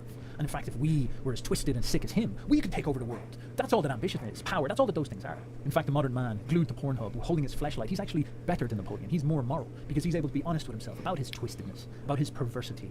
And Napoleon is merely somebody in denial, who has to go and conduct suffering and tyranny upon the world because he cannot face himself. Oh, how enlightened are we? But of course not. That word honesty is doing a lot of work. If we are to be honest, what is actually happening is we, petty moderns, with our mediocre lives, our lack of bravery, our lack of ambition, our lack of will, who feel that we are nothing but leaves in the wind, victims of history, that cannot change reality, that our lives have no purpose and no destiny, that there's so goddamn many of us living our last man lives. We are not able to have the humility to admit that this man is greater than all of us. That what would have justified our lives is to die in the armies for this man, which is what many people in his day felt. They charged from all across Europe to join his great army in order to die for something that they believed was historical, that they believed was pushing destiny forward. They wanted to submit to a higher will, and that tells you something very important about the nature of mankind that we do not have access to today. Instead, in our day, this thought is the furthest thing from acceptable or real present. We have nothing like this that people want to die for anymore. Nobody wants to participate in armies. Nobody wants to die for their country. Nobody wants to die for any cause because there are no causes. Instead, all we have left is the last man pettiness that saturates everything in this world. But because we are such petty and arrogant plebs, all we can do is slander and lie these people. We can't be straight about it. We can't confess how great these men are because it would hurt our hearts. And we don't have the honesty to face ourselves, despite the accusations we make towards these great men. And so you'll see this common theme in modernity of slandering great power, of slandering ambition, of slandering great men. And consider how these themes marry to other motifs in modernity, such as the attempt to bring down the dignity of man in every field in Western culture. The man cannot be a powerful, all-dominating master of the house anymore. He cannot be a strong leader of the household or a strong leader of the family. Instead, he must be ridiculed and humiliated. Homer Simpson, Peter Griffin from Family Guy, that's the model of a household man. He's the blumpest idiot who runs the show, and his intelligent, savvy wife is the one who's actually taking control of everything. His kids are smarter than him. The man can't be great. And continue this through all the criticisms levied at male cultural icons. What is wrong with all these characters that have risen up in the internet and gained so much fame? Elon Musk is psychopathic. He's gone crazy. He's gone power hungry. He's deciding to buy Twitter and do all these crazy things. There's something wrong with him. He's got this deep wound in his heart, and he's trying to create this little cave of hate in order to express this wound. Joe Rogan runs this podcast that is just this conspiracy-mad, racist, murderous discussion room. It's like going into an old grug cave where Rogan bangs his club off the floor like an Uruk-hai out of Lord of the Rings. Manliness, the male role, assertiveness, ambition, ego, the capacity to be in control of situations, the will to take action, the will and vision to make things happen. These are all pathologized. They are all psychoanalyzed to mean sickness and disease. They are castigated as something wrong. The tool of psychology is weaponized and bent in order to make men doubt these instincts inside of them. The very instinct that defines man, which is this visionary will to make the future happen, is pointed in man as something toxic and the source of evil in this world. And this, my friends, is a very Nietzschean happening. I often say that it's such a pity that Freud became the celebrated psychologist of the West, when clearly we live in Nietzsche's version of psychology more than anything, because we have this psychology of positive traits, such as ambition, will to secure a future, vision, desire to enact a destiny, to transform the world. These are all positive male traits. They take balls, they take courage, they take organizational skills to see them done, they take sacrifice, execution, they take the embracing of danger, they take many good things to make happen. But all of these are castigated as bad. They are twisted from what they are, which is positive and future securing, into something that is toxic and negative and world destroying. And of course, the justification that these Reddit moralists have against these virile instincts. Oh, I've seen this. He's like, I'm ugly. I should kill myself. Going after Darth Vader, going after the dark forces within Get a themselves, gun and introduce shoot. hate and suffering into the world. They, of course, are good. And all their aberrations, their irrelevance to history, their smallness, these things are justified because of their rejection of this ambition. That's what makes them have a purpose. Their willingness to stand against greatness is what gives them a destiny. But these Reddit moralists are unconscious of this psychology. They don't understand that they are doing this. This is just how they are, how they've grown up, the stories that they've inherited.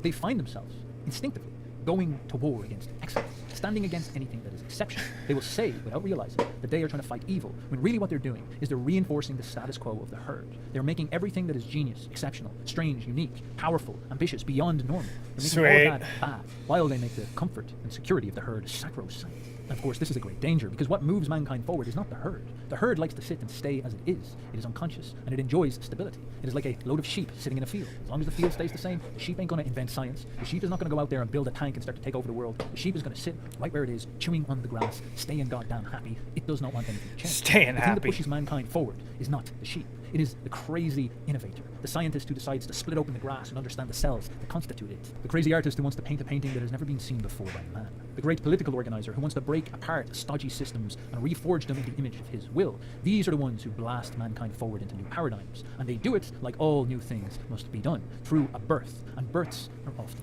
bloody. This type of exceptional, crazy, innovative genius is precisely what Napoleon was. Through him, mankind made it into a new paradigm. He smashed the past into smithereens and charged us forward into a new world. What I'm going to do is read a Nietzsche quote from Twilight of the Idols that illustrates this. Here we have the German incel himself. This is number 44. My concept of genius. Great men, like great ages, are explosive material, in which a stupendous amount of power is accumulated. The first conditions of their existence are always historical and physiological. They are the outcome of the fact that for long ages energy has been collected, hoarded up, saved, and preserved for their use, that no explosion has taken place. When the tension in the bulk has become sufficiently excessive, the most fortuitous stimulus suffices in order to call genius, great deeds, and momentous fate into the world. And what then is the use of environment, of historical periods, of the spirit of the age, and public opinion?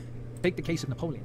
France of the Revolution, and still more of the period preceding the Revolution, would have brought forward a type which was the very reverse of Napoleon. It actually did produce such a type. And because Napoleon was something different, the heir of a stronger, more lasting, and older civilization than that which in France was being smashed to atoms, he became master there. He was the only master there. Great men are necessary. The age in which they appear is a matter of chance. The fact that they almost invariably master their age is accounted for simply by the fact that they are stronger, that they are older, and that power has been stored longer for them. The relation of a genius to his age is that which exists between strength and weakness, and between maturity and youth. The age is relatively always very much younger, thinner, less mature, less resolute, and more childish. And still, the danger which great men and great ages represent is simply extraordinary. Every kind of exhaustion and of dumb stability fuck. follows in their wake. The great man is an end. The great age, the Renaissance for instance, is an end. The genius, in work and in deed, is necessarily a squanderer. The fact that he spends himself constitutes his greatness. The instinct of self-preservation is as it were suspended in him. The overpowering pressure of outflowing energy in him forbids any such protection and prudence. People call this self-sacrifice. They praise his heroism, his indifference to his own well-being, his utter devotion to an idea, a great cause, a fatherland. All of these are Oh, you're just helping me here. The great man flows out. He flows over. He consumes himself. He does not spare himself. and does all this with faithful necessity, involuntarily, just as a river involuntarily bursts its dams. But owing to the fact that humanity has been much indebted to such explosives, it has endowed them with many things, for instance, with a kind of higher morality. This is indeed the sort of gratitude that humanity is capable of. It misunderstands its benefactors. Thank you. Now that is a different picture of the ambitious and arrogant man. That is not the picture of some tortured, sexually perverse weirdo who has to go and damage the world in order to fulfill his petty personal squabbles. That does not make his individual life and self even that important. Here we see Napoleon as being representative of something beyond himself and his own lifetime. He is the accumulation of forces. If you think about this from the context of ancient France, and people are not very good at thinking this way because you have to think outside of the context of our age. He is thinking from the perspective of generations. Napoleon was the slow accumulation and build-up of the military might of France. People make fun of France in all sorts of ways nowadays, saying that they're surrender monkeys, all this type of stuff. France have the most military victories in all of history. France was the first nation in Europe. They crafted the first political organization. They have been long established as one of the bastions of higher culture in the world. And their ancient kingship was always seen as the most royal, most majestic kingship in all of Europe. This is why the French Revolution was so shocking and profound. It was like ripping out that French Revolution was satanic. Part of Europe itself. The most royal family fell and was beheaded.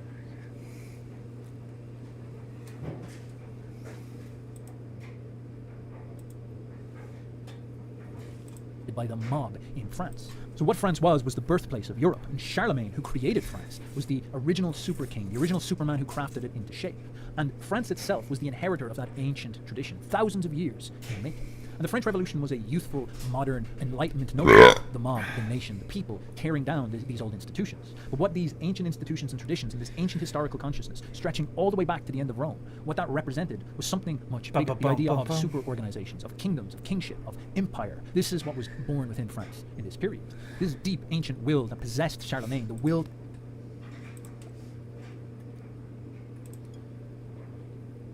Alright, hopefully I can get this.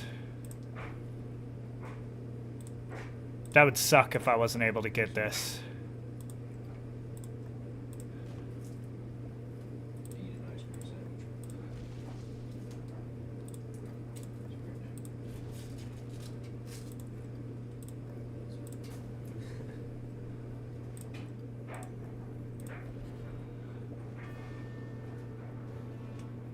Defeated.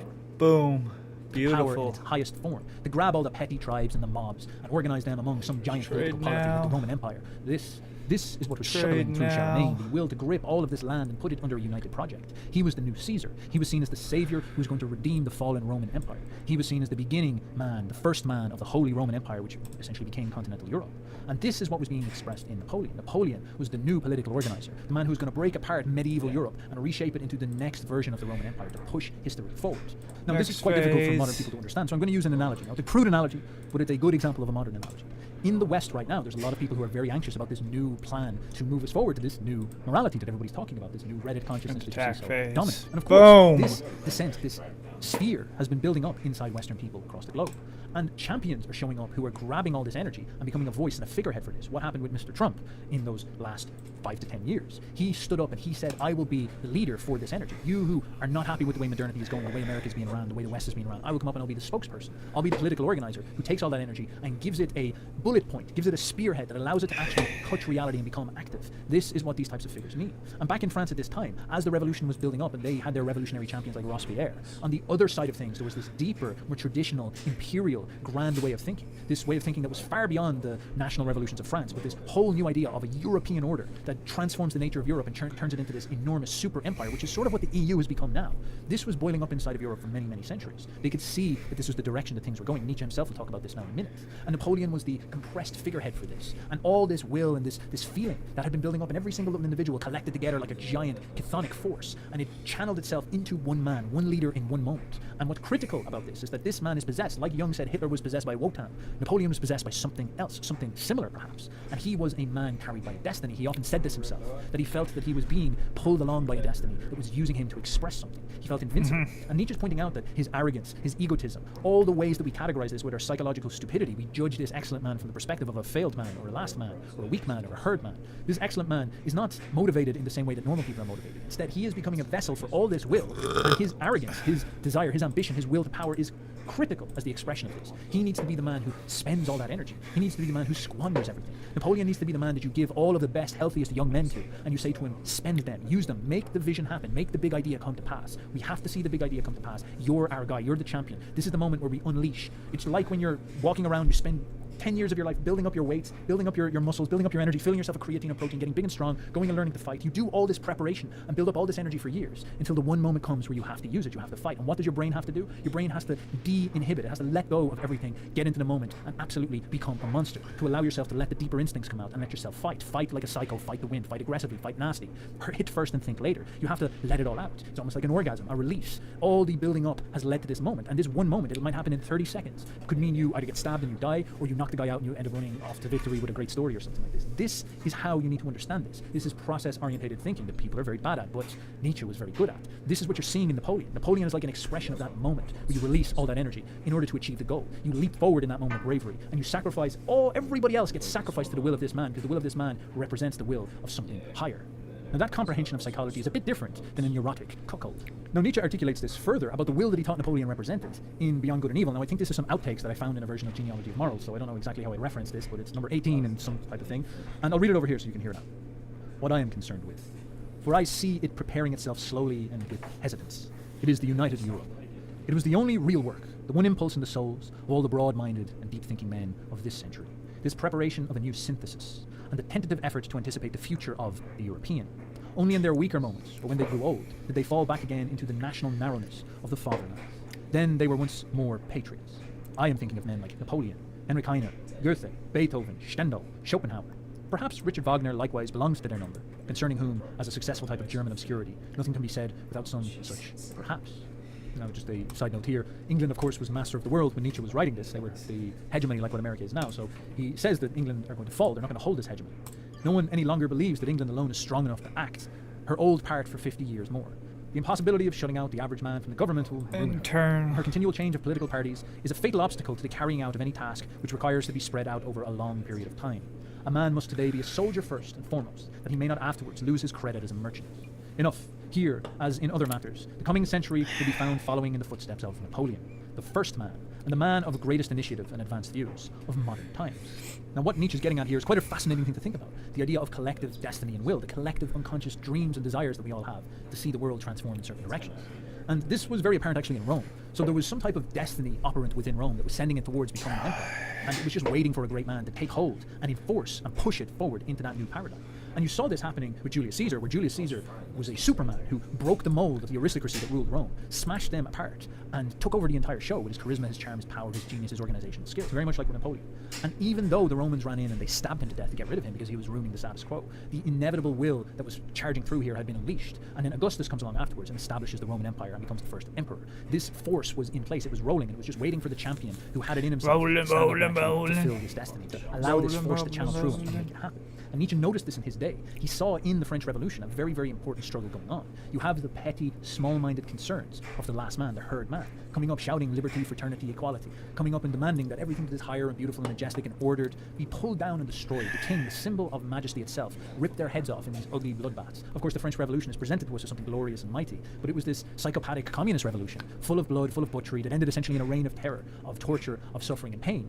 The revolution represented a triumph of low impulse, of malice, of resentment. It had no plan. It had no idea about the destiny of 1,000 years. It wasn't imagining a grand future. It was just bitter and jaded, just like the communist revolution, which saw itself as transforming the world, but obviously had no wisdom inside of it, and it didn't last 70 years. And the reputation gained during those 70 years was this torturous, psychotic, paranoid prison. And the French Revolution was not much different. It was the formlessness and the unconscious will of these people who were jaded and resentful and bitter, going against more higher and organized forces. And Napoleon was a representation of those higher, more powerful forces, this greater destiny that Europe was developing. And of course, Nietzsche keeps on pointing out that Napoleon had more power than this zeitgeist. This French Revolution that showed up, representing a zeitgeist, representing a moment, representing a sort of careless fashion trend, which is this democratic nationalism that was showing up back in the day. This trend was shallow. This trend was fickle, it was weak, it was the mood of the people at the time. These people have no long-term plan, they have no will, they have no power. It is just a flash in the pan. But Napoleon represented something much deeper and much more powerful as a consequence. He was Charlemagne returned once again. And he was able to show up in the context of a radical equalizing revolution because of this. Because he represented something so much more powerful. He could show up in this crazy communist moment and present himself as a god king, as an emperor, the ultimate vision of hierarchy, the ultimate vision of anti-equality.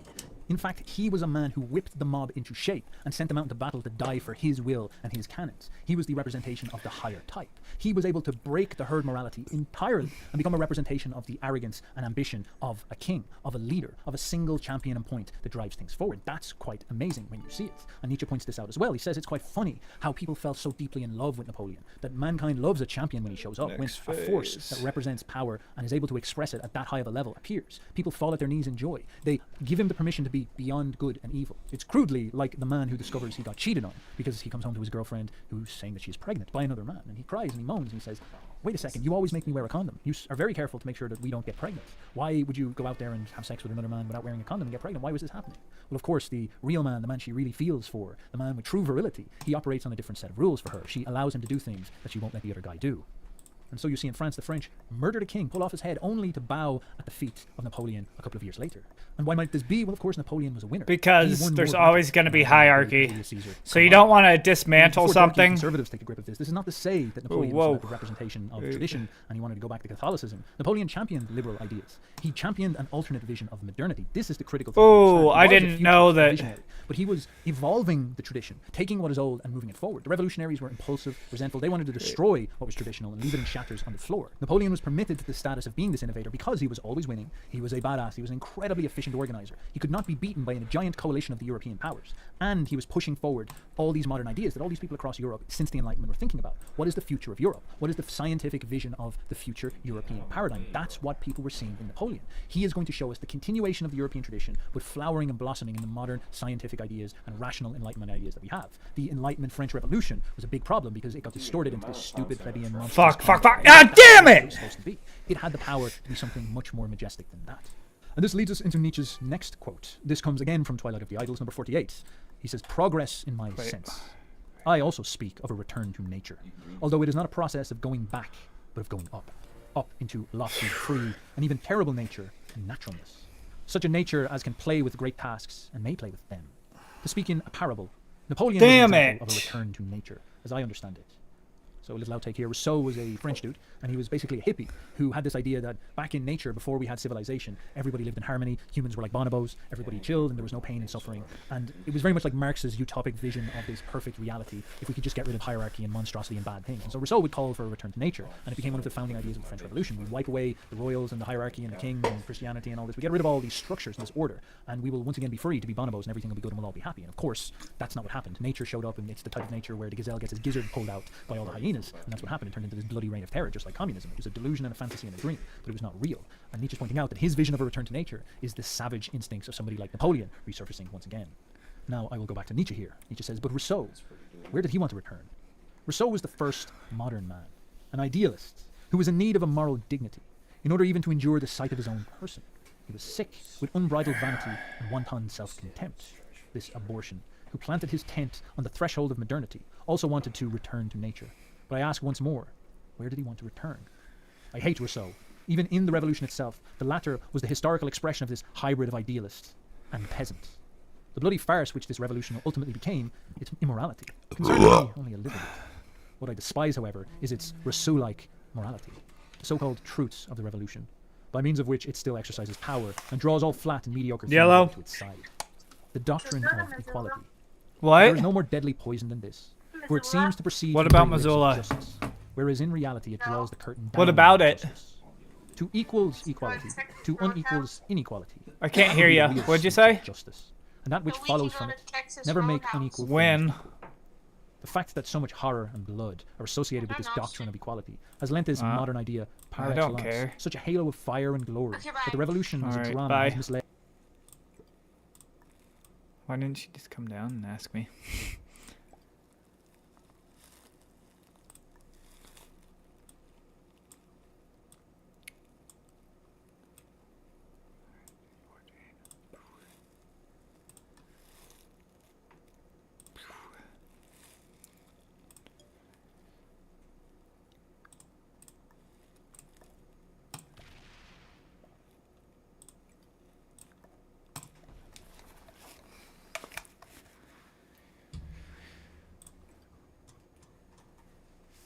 The servers have been asked since some of these three came in. End attack phase.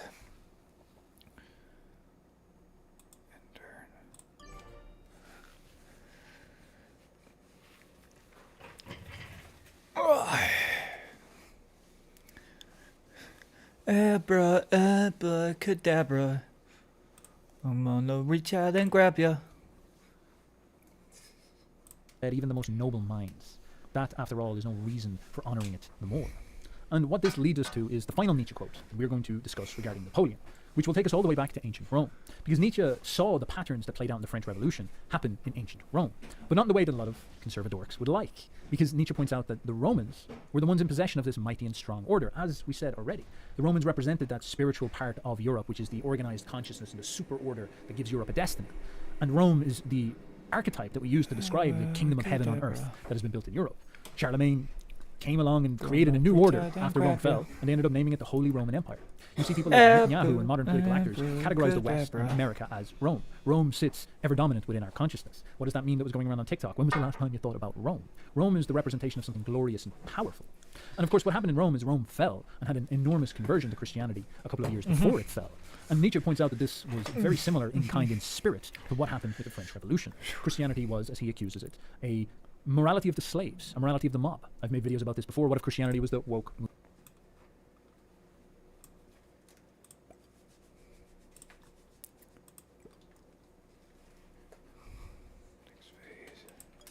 I was gonna say if it was Surge first came on.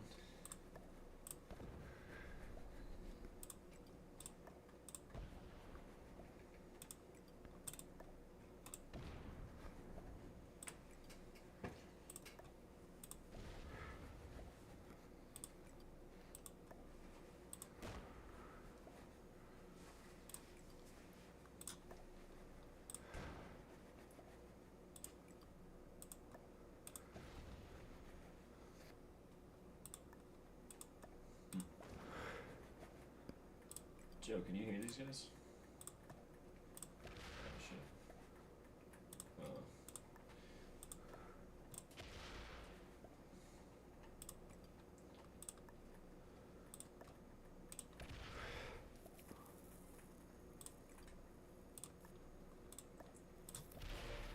Just one shot. I'm in.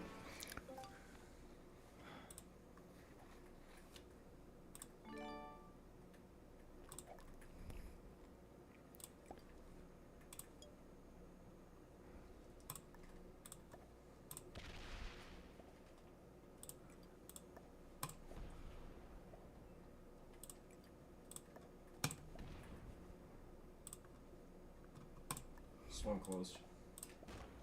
No.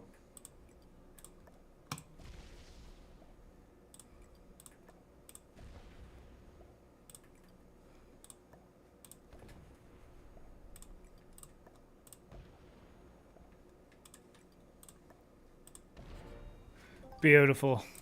Of Rome, what do we mean by this? Well, it's this idea that in Christian Rome or in pagan Rome, you had this large underclass of slaves, disenfranchised people. The Romans built up one of the first cities to have a masses, a mob, just like in France.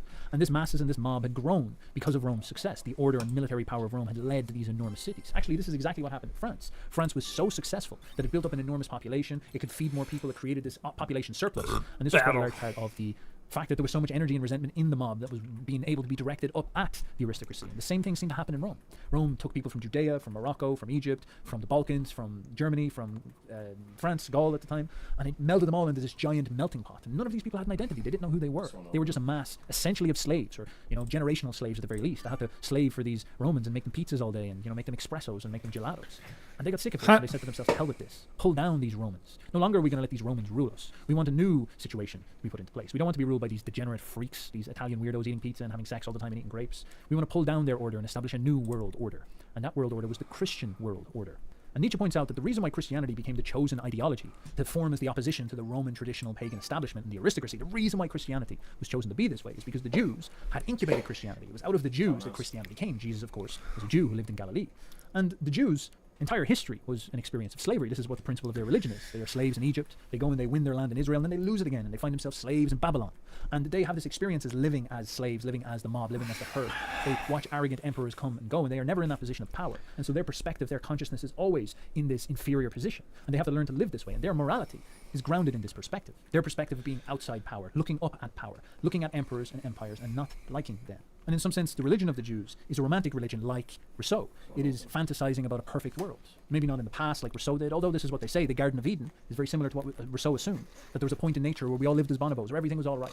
And then something went wrong, there was a fall. And this led to us falling into history and being ruled by tyrants and demons. And of course, the Jews believed that at some point in the future, all these tyrants and demons would be washed away, and the kingdom of heaven would come down to earth. Everything would be fixed. It's the same utopian ideals that you see in communism, you see in the French Revolution. This idea that we'll wash away all the sins of the people of this world like emperors and empires who create orders, and instead we'll fix everything. As opposed to the master morality of the Romans, or of the French kings, or of Charlemagne. What they see is a fallen world as it is, a savage, brutal world which they can launch themselves upon and take ownership of and order in order to lift it up to higher levels, an actual different vision of progressing towards a future. And the utopia can gradually be built and put together. These are two different visions. And surprisingly, these two visions, these two different ways of seeing reality, these two world views or world visions, were active in the French Revolution. Napoleon had this vision of grabbing hold of the world itself, the natural world and reality as it is, and rebaptizing it and shaping it into something that is more ideal, something that is grounded in reality. This is very much in alignment with the aristocratic spirit, the person of this world who wants to take possession of this world and turn it into something beautiful and majestic, to express power.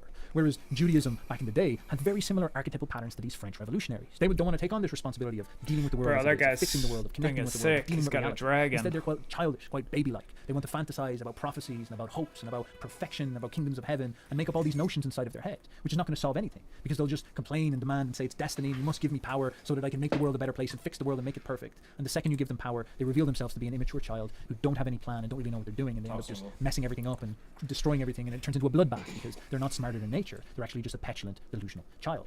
And Nietzsche goes on to describe this in the Genealogy of Morals, in one of his most incredible passages, when you really understand what he's saying, this idea of these two spiritual paradigms that are clashing against each other, based on this way of seeing the world that is so critical. And so in Genealogy of Morals, Essay 1, Aphorism 16, Nietzsche goes on to say, "These two opposing value systems have fought a dreadful 1,000-year fight in this world.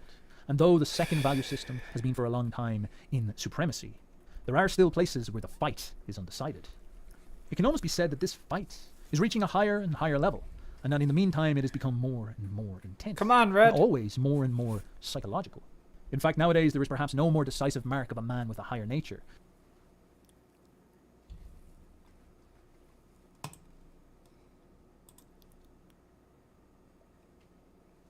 than for him to be a war for these two values, for him to be a battleground for these two value systems. And a symbol of this fight, written in a writing which has remained worthy of perusal throughout the course of history up to the present time, is called Rome against Judea. What the fuck? Judea against Rome. Up till now, there has been no greater event than that fight. I didn't know that it was me. I thought I was green. That deadly antagonism. Rome found in the Judean the incarnation of the unnatural, as though the Roman had come across its diametrical opposition, an absolute monstrosity in its face. In Rome, the Jew was held to be convicted of hatred of the whole human race. And this is correct, if we are right to link the well-being and the future of the human race to the unconditional mastery of the aristocratic values, of the Roman way of seeing the world. But what, conversely, did the Jews feel against the Roman? One can surmise it from 1,000 symptoms. But let us simply look at the fantasies they had about the end of time, the most obscene of all written outbursts, which had revenge on their conscience. The Romans were the strong and aristocratic. A nation stronger and more aristocratic has never existed in the world, has never even been dreamed of. Every relic of them, every inscription enraptures, granted that one can divine what it is that writes the inscription. The Judeans, conversely, were the priestly nation of resentment par excellence, possessed by a unique genius for popular morals. Just compare with the Jews the nations with similar gifts, such as the Chinese or the Germans, so as to realize what is first rate and what is fifth rate. But which of these has so far been victorious in this war? Rome or Judea? Well, there is no shadow of a doubt. Just consider to whom in Rome you now bow down to.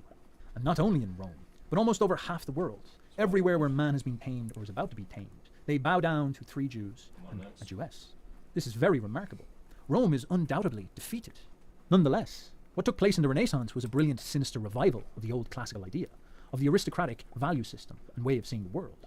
Rome herself, like a man waking up from a trance, stirred beneath the burden of this new Judeo-Rome that had been built over her, which presented the appearance of an ecumenical synagogue and was called the Church. But immediately Judea triumphed once again, thanks to that fundamentally mob-like and popular movement of revenge, which is called the Protestant Reformation, and taking also into account its inevitable corollary, the restoration of the Church, the restoration also of the ancient graveyard of peace of classical Rome. And then Judea proved once more victorious over the classical ideal during the French Revolution, and in a sense which was even more crucial and even more profound.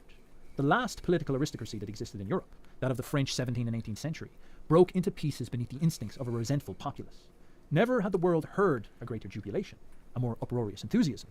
But of all things, what took place in the midst of this orgy was the most monstrous and unexpected phenomenon.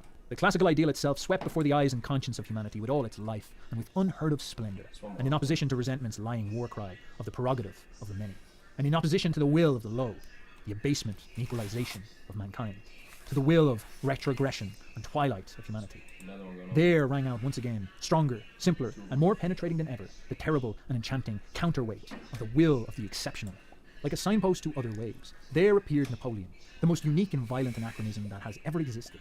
And in him, the incarnate problem of the aristocratic ideal in itself was laid bare. Consider well what a problem it is. Napoleon was a synthesis of monster and Superman. Now, there is a lot in this quote that is absolutely majestic, and of course I recommend you study it yourself as opposed to using me as a ChatGPT interpreter. But nonetheless, there's some brilliant imagery in here that I'd like to explore. First of all, these last couple of sentences. He is so good at describing what this classical ideal, this classical man, is representing within the consciousness of the people. He gives you this feeling, almost as if Napoleon is a roaming predator, and the consciousness within the Europeans, within the people who witnessed him, was very much like this. You have to take your imagination back to the savannas or the ancient fields or steppe of Europe, and you are a deer huddled in your little deer colony or something like this, and you're living your life just as we all do, eating your grass, and off in the distance you see this flickering of the tiger with its camouflage, its big muscular forearms, and this chill drops within the herd, and the herd moves around and runs away and is in fear. You have this monster, this beast roaming around that is hunting you, that is watching you, that is a sadist who is able to take you and enact its will upon you. You are in some sense victim to it. You have to bind together with your dear friends in order to be protected. This primal fear that all life has of the predator. The predator is in the superior monster, the dangerous beast that roams around. Now, this first feeling then evolves into the next feeling that you see inside of the ancient world. Alexander the Great, Julius Caesar. Why were these characters so profound and so strange and so interesting and so different? Think about it this way. We don't have modern generals gravitate or develop this huge aura and power like Alexander the Great or Caesar, because they sit in offices back in their nice countries, or maybe they sit on ships or something like that, and they send loads of young men off to die, and they send airplanes to do their fighting and drones. It's not that romantic. It's not that empowering or not that majestic. There's no one man that is conducting everything. But Alexander the Great was like a tiger, a predator. He whipped this army up around himself, and it was a super army, a little crack SWAT team force that roamed all around Persia, buckling Persia to his will, taking over essentially the whole world. He was a marauding predator, a super beast, that just finally evolution had reached its apex, and this giant super tiger had exploded out of Macedonia, and it was just able to do what it wanted to the world. It was a creator, a predator, a half beast, half Superman. There was almost no man left in between. There was nothing average about him. He was a savage monster and also a genius organizer who was lifting things up to a new paradigm. These were the two forces that were active within him. He was next level and connected to the fiery underlevels, which is an interesting archetypal metaphor connecting us back to this idea of Napoleon connecting to deep tradition, but also connecting to futurism. You should keep that in mind as well. And this is what you see inside Alexander, this roaming tiger, this monster charging across the world. Julius Caesar, the exact same. The way Julius Caesar conducted himself is he whipped up this army and went to Gaul and marauded around Gaul. The Gauls were these little herd deer in fear of this absolute beast, this absolute monster, who was Julius Caesar, possessed by a higher will, smarter, the more advanced predator, taking them and buckling them under his thumb and taking control of them in order to enact his will and fulfill the destiny of the Roman Empire. The experience you would have had if you were a Gaul is you would have been huddled up like a deer, huddled up like a herd, and had this beast, this predator, Julius Caesar, roaming around your country. You would have been running to the trees, hoping that these Romans don't show up in your village next, because it will be rape and plunder, or it will be a fight to the death. There would have been chills running down your spine. You would have felt like you were being assaulted. You would have felt like the deer in the herd watching the tiger. And this perspective that the deer has is obviously diametrically opposed to the perspective of Julius Caesar, who saw himself as being carried by ambition, being a voice of God, a will of the Roman people that was reaching out into the world in order to enact a great innovation and push the world forward. He felt possessed by something higher that caused him to have to take over reality and transform the nature of Europe. And this is exactly what the Jews would have experienced in Babylon. With Alexander the Great himself, they witnessed him, and Rome. They would have been like this deer, this nation that was constantly getting conquered by these giant emperors rolling in and taking over and conquering and reforging the world in their image. In fact, quite a lot of Judaism would have like the prophet Daniel, and has quite a wonderful and brilliant perspective on looking at the world from the outside in this type of way. The Jews have this sort of consciousness of being advisors to emperors and speaking to emperors and getting on well with emperors and various things like this, but they never are the leaders. That's just not how their perspective works. Instead, they take the perspective of the deer or the sheep or the herd that is in the action of this. But of course, this consciousness of being the creator, the predator, the beast, and the Superman, Alexander the Great, Caesar, and of course Napoleon, this is exactly diametrically opposed to how they see things. They are the passive, inactive mob. Whereas Julius Caesar, Napoleon, Alexander the Great, they are the small SWAT team. They are an organized, exceptional squadron of predators, of supermen, of fighters, of warriors. And they go and they penetrate into these grand territories like Persia. And they don't go murdering people like crazy. Instead, they fight the other elite fighters. They fight Darius's army, and then they buckle that army, and then they take over that territory. They are going in to win. They're thinking big. And this is what was so charismatic and profound about Napoleon. Europe was going through this evolutionary process where it was seeing the explosion of larger and larger populations. And again, we're seeing the beginning of many of the trends that have showed up now, which is the subsuming of individuals principles and excellence into these mob mentalities, this mob consciousness. The Industrial Revolution came pretty much straight away after the French Revolution. And that was what was happening to us. We were getting pulled away from the possibility of these individual moments of excellence towards this popular consciousness, this herd thinking, because we were becoming bigger and bigger herds. And that type of spiritual way of thinking was taking over us. And instead what Napoleon was like this magical unity of possibility, where you see this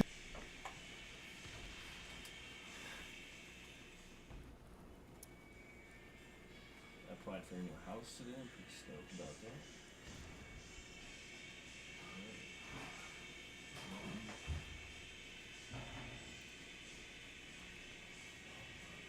Yeah, I'm stoked to have like my own place again.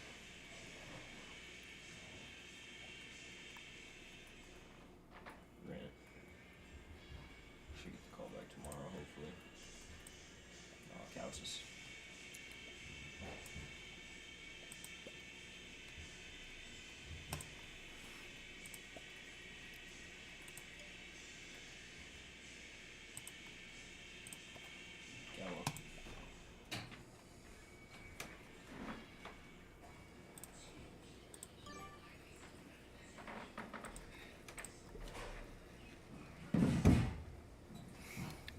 Stonkath.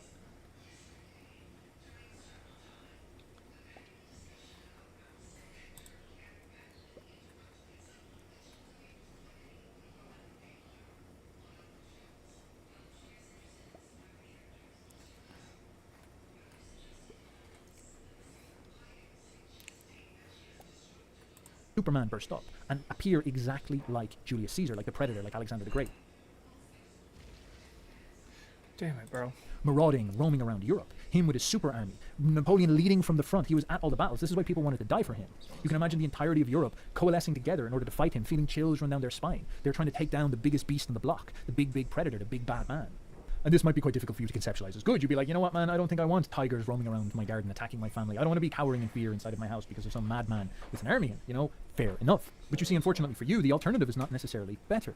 The lie that we tell ourselves about things like the French Revolution is that they weren't drenched in blood. But indeed they were. They were as horrific, as terrifying as having an army swamp around. Instead, this was the revolution of the low. This was botched monsters in their own way, the possessed devils of society, throwing a revolution and then butchering the society from the inside out. Unfortunately, it's a situation where you have to pick your poison. Would you rather have an ambitious predator roam around and try to reshape all of reality in conjunction with his will? Or would you rather these sexual perverts that accuse him of being a psychopath, with these twisted, weird feelings inside of themselves, boiling with resentment, wanting to annihilate reality itself, full of these fantasies of violence and butchery? Would you rather them show up at your door and butcher you like they did in communist Russia, drag you off to the gulag and do terrible things to you inside of a torture chamber? Which would it be? But perhaps the critical thing is understanding the life inside both of these forces. Because in the tyrant, in the predator, in this marauding madman, is the creative spirit. He is channeling life itself in one of its most benevolent ways. The higher ordering principle is shooting out into the world to rebaptize it and give it a destiny. Alexander the Great was a mad warrior king, certainly. But the legacy he left in his wake was the Hellenic world, which became one of the bastions of civilization and one of the high points in history. It allowed Greek culture to spread all across the world. The Gospels were written in Greek precisely because of Alexander. Julius Caesar set up the Roman Empire that has had its legacy down to this day. As I said already, Napoleon set the paradigm for modernity. Half the world follows his code. How are we able to turn around and say these monsters did not leave a legacy that was significant? They provide the platform for higher culture.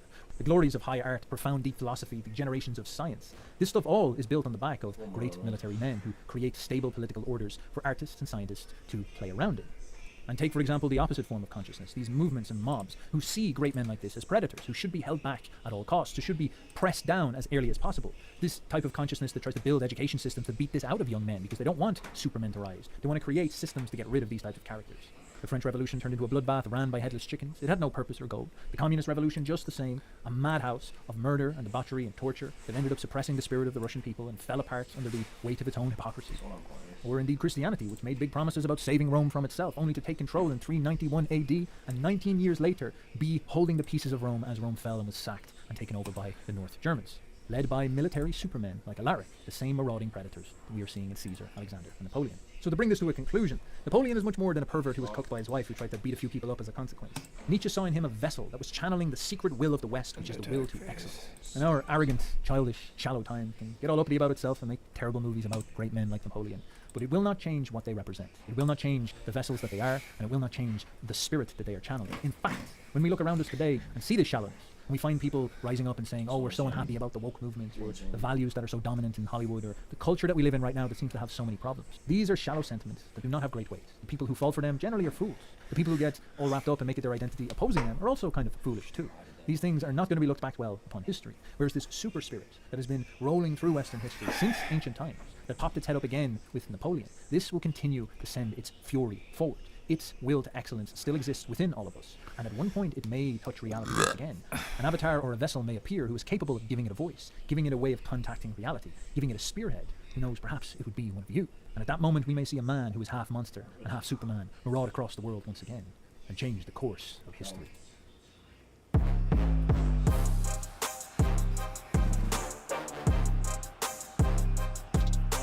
YouTube's Mount Olympus has many predictable faces. From beloved legacy Let's Players to widely respected commentary channels, it's hard to find someone that's truly out of place. Most seem intuitively attuned to what audiences want and can provide that effortlessly. However, among these familiar faces, one person didn't naturally belong, yet earned his spot at the top with the kind of hard work and vision most people can't even think of, let alone put into practice. Despite not being some people's cup of tea, the sheer diligence and dedication made him one of the most successful people on the platform. Today, we'll discuss none other than Game Theory's MatPat. MatPat was born Matthew Robert Patrick on the 15th of November, 1986, in the relatively recently established city of Medina, Ohio. His father, Robert, was a lab tech at a powder paint company, whose job consisted of testing the clear coat they spray on cars to protect them from things like acid rain, while his mother, Linda, worked as a bank teller. In and of themselves, Matt's parents were simple people with no aggressive academic inclinations to speak of. However, according to his own recollection, they spent a lot of quality time with him and incentivized him to do well at school as much as they could. Besides consistently asking Matt what he was studying, they tried their best to take part in his homework, requesting that he teach them what he'd learned at school. While this may seem minute, it sparked a love of learning for Matt, who, being a family's only child in a small town, already had little else to do besides study anyway. From a young age, he became infatuated with the idea of absorbing as much information as he possibly could and being able to relay that to his parents in a comprehensible way. It was only when he cited a phrase along with its page number from a book that belongs to a multi-volume set that his parents realized that there was, indeed, something extraordinary about their son. Matt describes his relationship with his parents as basically him being the last among equals. Despite being a kid, he was allowed to say during conversations and felt he was a part of the trio as opposed to being lesser. Equally as early onsets, and definitely personality defining for Matt, was his fascination with video games, which his parents also supported. As a matter of fact, he claims his earliest memories as a child are of those that took place in his Super Mario-themed bedroom playing Castlevania on a Super Nintendo. To put it mildly, MatPat had all of the makings of a bona fide nerd. Other than a childhood accident that gave him a minor moon-shaped scar on his right palm, Matt had no impairments, but eventually he did experience issues with his eyesight and was prescribed glasses. Again, this may seem like a random detail, but Matt clarified that since he lived in a small town where extracurricular activities were very limited, his options were either sports or show choir. Due to his need to wear glasses, he wasn't really fit for football, and so Matt's fate was sealed. He was doomed to be a theater kid. Much like his previous interests, just having a hobby wasn't enough. Matt had to give it his all, and so he did. He sang in 5 choirs, became president and dance captain, and last but not least, played viola in the orchestra and performed in 6 stage shows a year. Because of his interests and general disposition, Matt obviously wasn't the most popular person, with some even speculating that his interest in theater meant he was gay. But regardless, it seems he still had a healthy social life, as in 6th grade, his friends gave him the nickname he would carry on for the rest of his life. MatPat. Whether Matt was super popular or not, it didn't seem to matter much to him, since he was willing to pursue his interests at the behest of everything else. Not only was he a chronic overachiever when it came to class, but he also went as far as to skip lunch so he could participate in even more classes, and not even ones that were specifically up his alley. Anything and everything was fair game for Matt, from creative cooking to outdoor survival. His commitment was so great it let him take classes on college campuses during the summer. But, according to him, this took its toll on his development in other areas. For example, he only had his first kiss in sophomore year of high school when he would have been 15 or 16, while many of his peers had long since outpaced him. While he did have a few girlfriends during his time at school, presumably thanks to his Ohio Riz, he says they'd never get physical, and invariably, the girls would always either break up with him and go somewhere else, or cheat. It's also worth noting that said first kiss only took place because of his theatrical career, as it was with a girl who was performing in the same musical as him. Due to her moving too fast in regards to getting physical, Matt became uncomfortable, causing the end of the relationship. We stan a Volcel king, though I gotta say it probably didn't help with the gay rumors at the time. Fortunately, this didn't get him down, nor did it break his laser focus on his goals as a model student, and he proceeded to graduate valedictorian with a perfect SAT score of 1600. No small feat whatsoever. While video games were still a significant part of Matt's life, they took the back seat. While his performance in both theater and academia took the lead, he got a full ride to Duke University thanks to his stellar school history, and went to college for a double major in theater and psychology, concentrating on neuroscience. Definitely a unique combination. According to Matt, college came and went without too much excitement, with one glaring exception. You see, Duke University is in North Carolina, where a girl named Stephanie Cordado was from. Stephanie and Matt were attending Duke at the same time, and during a video game programming class, which they were only attending in order to avoid math class, the two teamed up to make a mock version of The Legend of Zelda called The Epic of Stew, which was presumably a portmanteau of their names, Stephanie and Matthew. The two instantly got along very well, though according to Matt, she initially thought he was a gay theater kid for the first 6 months they knew each other. And again, can you really blame her when just the year prior, Matt had featured in a play called Once Upon a Mattress, where he played an unusually zesty jester. I mean, fellas, just look at this guy, okay? You know what I'm saying. Believe it or not, being a quirked up white boy isn't all benefits. Some people misunderstand our extravagant sensibilities, but you gotta pay the price to be the boss. Believe me, I would know. goddamn, this was a dark time. Let's just never go back to that. Bro, to that it time, looked like that era. Leafy. During his time at college, he hosted fondue game nights on Fridays, a stark contrast to other students who took their college years as an opportunity to drink and party. He stayed true to his roots and continued to take part in all kinds of activities, such as something he titled Hoof and Horn, where he and his colleagues trained for theatrical fights. Though he described it as, sometimes you just have to smash someone's head against a bench or stick your foot into someone's crotch to grind their genitalia into the dirt, or reach around behind someone, grab their head, and snap their neck, causing a quick and painless death. Not sure exactly what inspired such brilliant writing, but to each his own. He also took part in a few plays, including the one and only Urinetown, a play about a society in which a megacorporation controls all public toilets. As early as February 6, 2006, MatPat can be seen with his future wife Stephanie in a picture subtitled, "Only by force do they reveal their face in a picture with me." By October of the same year, the two were dating. For the rest of his time at university, little happened besides 3 road trips Matt did while in England, and the creation of his YouTube channel, then called MatPat13. At that time, however, it just served as a platform for him to share auditions and scenes of his theatrical performances. And believe me, I would be remiss if I didn't make a caveat here to let you witness a little bit of this for yourself. You think that when I meet my maker, hello maker, that cat will be all dressed in red? After finally graduating in 2009 with a GPA of 3.96, he wanted to put his plan into practice and dedicate himself fully to becoming a professional actor and/or director. So Matt moved to New York, believing it to be where he would find his success. Ideally, he wanted his degree in neuroscience not to be necessary since it was just a backup. The next 2 years, he spent traveling and working non-stop as an actor, just as he dreamed. However, he quickly discovered that this wasn't the life for him. Besides the sheer volume of work and commute being grueling with him having to live out of a suitcase, it was aggravated by the fact that it offered no upward mobility. During this time, he lived paycheck to paycheck, and every 3 months, he was out of a job. It was becoming increasingly obvious that he had to find something else as soon as possible. The only problem is he didn't know what that something else was supposed to be. Due to the economic crash that happened just a couple of years prior, the United States was undergoing a very rough recession at that time, which made finding employment very difficult. On top of that, Matt says that this is when he realized things like his SAT score, extracurricular. Mobile games are going big. Clash of Clans is now available on PC with Google Play Games. Experience more ways to play and sync your in-game progress between your PC and mobile devices. Immerse yourself in the world of Clash of Clans with a larger PC screen and mouse controls. First-time players on PC will also receive $7 off your first in-game purchase. Get started by downloading Google Play Games today. Garbage.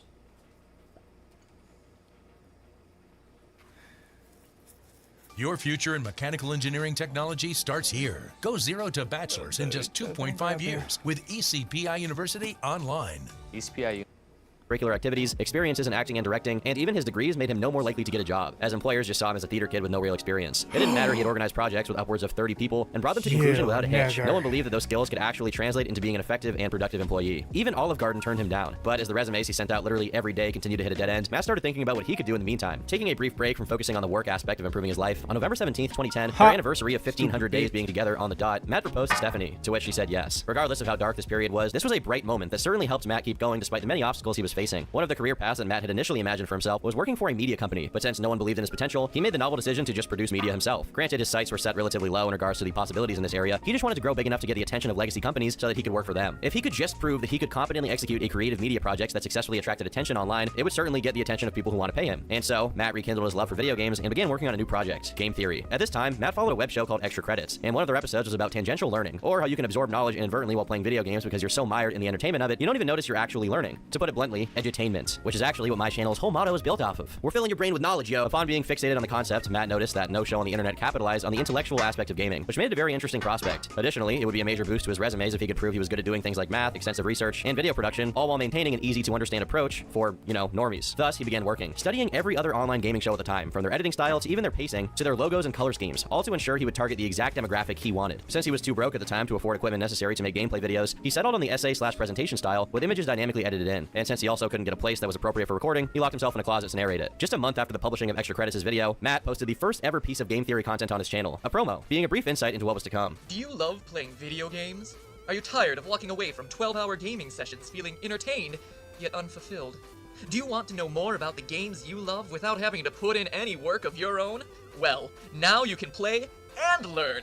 That's right, Weboverse. Inspired by fellow gaming series Extra Credits, found here, we have created Game Theory, gaming's tangential learning experience. So on April 18th, 2011, the first ever episode of Game Theory was uploaded, and it regards the accuracy of time travel in the 1995 game Chrono Trigger. Though it now sits at 2.5 million views, at the time it didn't get a stellar reception. But the people who did find it and watch it noticed that even if it didn't have the cleanest editing or the best audio quality, it did have actual effort put into it. Not only because it was Matt trying his best to impress a potential employer, but also because he was talking about one of his favorite games of all time. He actually cared. Said and done, just 3 months and 10 or so uploads later, Matt landed a gig as a freelance production assistant for GNet, where he worked on marketing campaigns for AAA video games in various ways. It was good that he was approaching the area area he wanted to work in, but still, this wasn't quite it. And 5 months into this gig, their business relationship came to an end. By the beginning of the next year, the channel had accrued 150,000 views and almost 2,000 subscribers, averaging a few thousand views per video. While it was nothing to sneeze at, it was as far a cry as possible from the heights the channel eventually reached. And at the moment, it wasn't exactly paying dividends. In fact, it was making nothing. Within a month of his departure from GNet, Matt was hired once again, this time as a digital strategy consultant for Reviewtopia.net, a now defunct website along the lines of channel aggregators like That Guy with the Glasses and Screw Attack. He worked for the website for 6 months, and during his time there, he evaluated Google Analytics data and gave them weekly reports along with suggestions on how to continue growing the website. He must have done his job pretty competently since he successfully restructured the page's navigation to reduce the exit rate. But just like his last gig, it wasn't the right fit for him. Oh, and since we mentioned Screw Attack, I guess it's also worth noting that, as his channel grew to 6,000 subs and 500,000 total views, he partnered with them, though that's not quite the right word. In early June, he went to Los Angeles and covered E3 on their behalf. He was also briefly hosted on the webpage of Pat the NES Punk, a fellow YouTuber and frequent collaborator with Cinemassacre, also known as the Angry Video Game Nerd. As soon as his time working for Reviewtopia ended, he became the senior data analyst for Big Frame, a multi-channel network that included early YouTube talents such as Tay Zonday, D-Storm, and Mystery Guitar Man. While he started out making Excel spreadsheets to systematize strategies for the channels they managed, he eventually got promoted to audience development lead, where he reverse engineered YouTube algorithms and did wonders with people's SEO, increasing people's average video views by as much as 50% and daily views up to 40%. He also created something called MatPat Mondays, where he gave weekly updates on the new findings in the field of audience development strategies. Overall, he was doing his job very well, and as a result, he stayed in this position for over twice as long as he did in his previous 2 positions. According to Matt himself, Big Frame's top channel had 2 million subscribers, which at the time meant a lot. But despite this, they only had about 100 clients, meaning they were a relatively small MCN. Because of this, it seemed reasonable that he didn't make very much money despite being overworked to the gills. After all, they probably couldn't afford to pay him a hefty salary, right? Well, that would be wrong. At one point, they accidentally shared a document that listed how much each of their employees was making and how much work they were putting in, and Matt was simultaneously the most overworked and the most underpaid. This prompted him to immediately put an end to his 14-month-long journey with Big Frame and move on. By the end of 2012, Game Theory was approaching 50,000 subscribers and 5 million views. It's necessary to contextualize that Matt was working a full-time job while running his channel, and with his commute, he was busy from 6 a.m. to 8 p.m. and could only work on Game Theory from 8 p.m. until midnight and during weekends. In order to keep the upload schedule he was aiming for every other Thursday, he started to get help from his friends, Gaijin Goomba, who hosted Game Exchange and later Culture Shock, Ronnie Edwards, who hosted Digressing and Sidequesting, and Austin Horrigan, who hosted The Science Of. Unsurprisingly, none were nearly as successful as Game Theory, but regardless, they did play a pivotal role in establishing the brand and connecting with the audience, so much so that many people nowadays are nostalgic about the uploads from that era. On top of that, Ronnie was helping edit the videos, and Matt was looking for ways to expand his team to increase production quality and consistency. By July 2013, when he quit his job at Big Frame, his channel was already north of 300,000 subscribers and counting, with innumerable views. It's a realistic possibility that he could have stopped his pursuit of more conventional employment and just gone all out to monetize his channel. But Matt feared that, were he to begin monetizing, he would proceed to put all of his eggs in one basket, a basket that he considered unstable and shifty. That said, he postponed the monetization of his channel to whenever it hit 1 million subscribers, and instead took up work at another MCN, Break Media, or as we know it nowadays, Defy Media. For his first 9 months there, he was the senior YouTube channel manager, meaning his job was to analyze each channel he was working with individually and give the people running it customized insight on what kind of content they should and shouldn't do. If this seems trivial to you, keep in mind that this meant personally overseeing 20 YouTube channels that totaled over 30 million subscribers and over 100 million unique monthly viewers, which, at the time, even included the absolutely legendary Smosh during its peak. If he was good at what he did at Big Frame, he honed his skills as a marketer at Break Media, helping create a viral video with over 5 million views using trend data, reducing costs in certain areas of the company by a whopping 93%, tripling call to action CTR, which basically just means he got people to click on videos a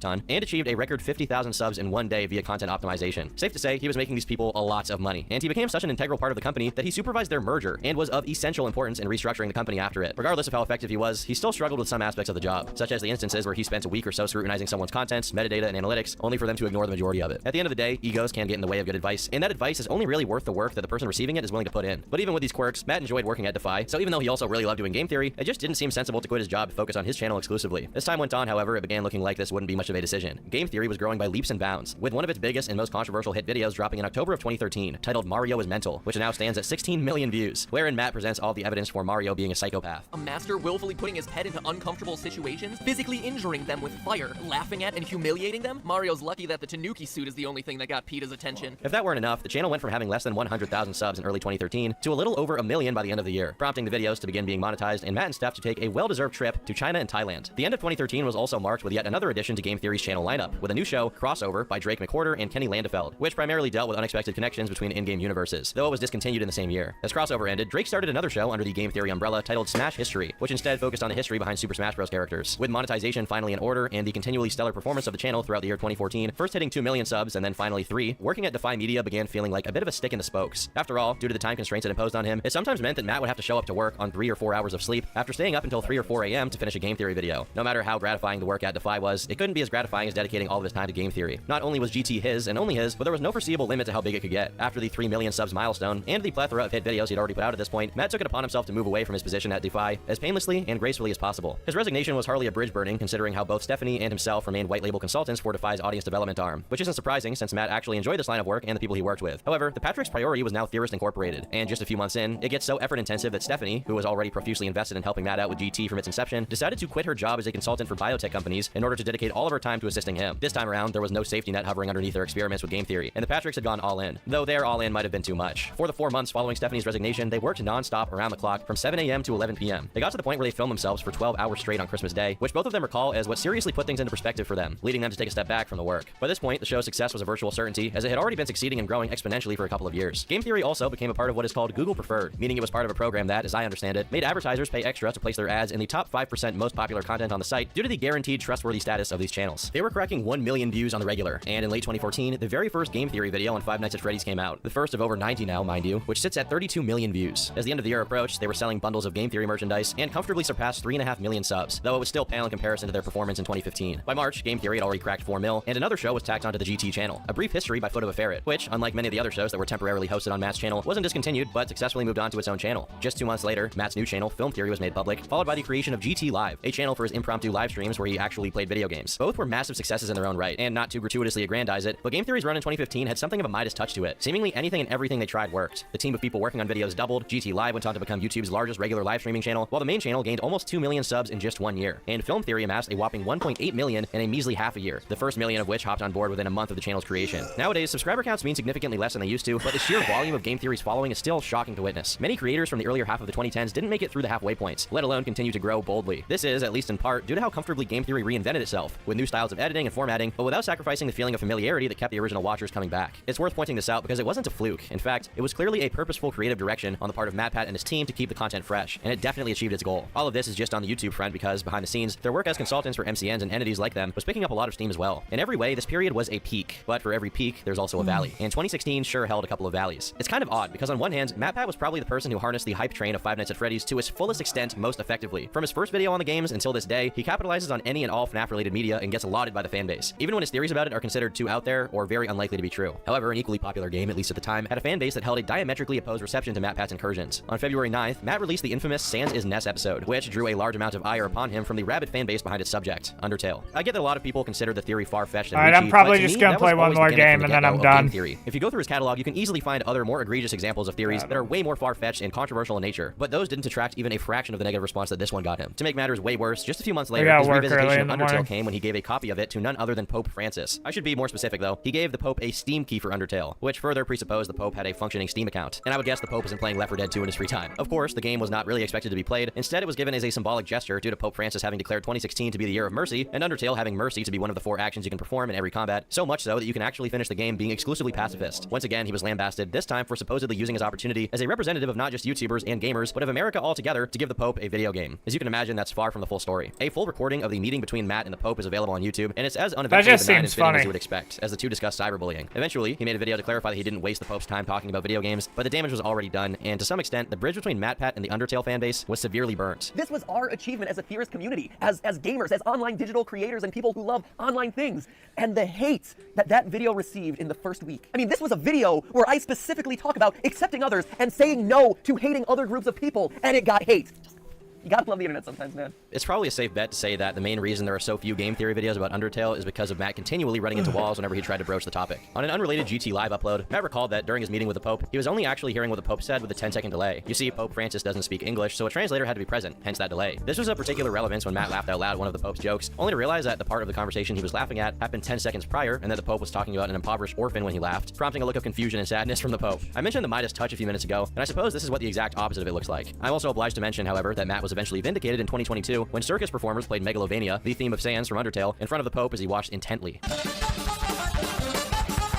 He's rocking out. More serious issues were surfacing. Namely, Drake, a member of the Theorists, became severely depressed for many reasons, one of which was the dwindling performance of Smash history. Due to the added pressure of the bad relationship he was in at the time, he attempted to end his own life twice within 24 hours. After he communicated with Matt about his work for game theory, they mutually decided for him to become a behind-the-scenes employee to give him some relief. And eventually, Drake decided to focus exclusively on his own channel, though he remained on good terms with MatPat and the rest of Team Theorist. But not everything was negative. In 2016, their team doubled in size once again, as Game Theory, Film Theory, and GT Live reached the milestones of 7, 4, and 1 million subscribers, respectively. And due to their consistency with growth and relative brand friendliness, friendliness, they also earned a level of trust with YouTube themselves and landed them a greenlit show on the platform's subscription service, YouTube Red, which is now known as YouTube Premium. The show was called Game Lab, and it was basically the second season of a show that MatPat had already tried out on his own channel for free called Reality Check. Basically, it consisted of Matt testing out a few game theory adjacent concepts in real life, from trying to do the parkour from games like Mirror's Edge, all the way to defusing bombs like Keep Talking and Nobody Explodes. Though it did get pretty good ratings, it didn't turn a profit, which isn't surprising considering that the show's production value looked to be pretty high, and because of that, after 9 episodes, the show ended up being discontinued. However, MatPat still appeared on many other creators' YouTube Red shows, such as Scare PewDiePie. Meanwhile, the more silent facet of their extraordinary success was their ongoing work as third-party consultants, which, according to the Theorist Media LinkedIn page, around 2016 included over 25 brands. Some of their clients, such as Google, YouTube, Audible, and Ubisoft, aren't that surprising, given their background in online media creation and their relation to gaming. However, their consultancy expertise attracted the attention of behemoth companies like Walmart, Viacom, and Warner Bros., all of which goes to show that their knack for establishing successful business relationships weren't limited to running YouTube channels. Not that there's anything lesser about being successful on YouTube, after all, it's their mainstay, and given that they consulted for north of 150 channels, it's evident they never got high and mighty about it either. 2017 held continuous success for MatPat, with another tentative revisitation of Undertale, this time going off without a hitch and currently standing at 14 million views. As his series of videos on Five Nights at Freddy's raged on, with varying, though consistently gigantic amounts of acclaim, Matt did a 2-part video dubbed Global Gamer where he visited Japan, which not only was a welcome break to the routine, but was also unique in that it had 360 view and 8K quality. The only potential hiccup during MatPat's increasingly accelerating stride to another MVP year was a brief bit of static he had with fellow YouTuber, The Gamer from Mars. In August 2017, GFM uploaded a video titled What Happened to Game Theory, which mostly covered the change in tone of Matt's videos over the course of time. And for the most part, it's pretty accurate. Basically, the videos used to be geared towards a relatively older audience and had a more pronounced educational aspect to them, along with more risque and mature topics. But as time went on, they became safer, both in their approach and the content itself. Honestly, whether you think that's a good or bad thing, there's no denying that this is the case to some extent. Every YouTuber who cares about preserving their channel's growth over time starts taking fewer risks as the content grows. It's just how the business works. If you plan on making YouTube your job, you have to be somewhat professional about it and make it as much like a show as you possibly can. However comfy or nostalgia-inducing it is for a YouTuber to get personal and hyper-transparent, in the long run, that degree of parasocial proximity usually ends in one of two ways. Either the YouTuber overexposes himself, which simultaneously takes a toll on his mental health and the content quality, or the audience at large becomes too familiar with the creator's faults, oftentimes including their more controversial opinions or their bad videos, and that familiarity breeds contempt. I know the corporate and brand safe vibes throw people off, and I get it, but honestly, it's often the case that it's either that or the content has to come to an end in some way. I would say this is a fair criticism of MatPat, but it's hardly a criticism at all.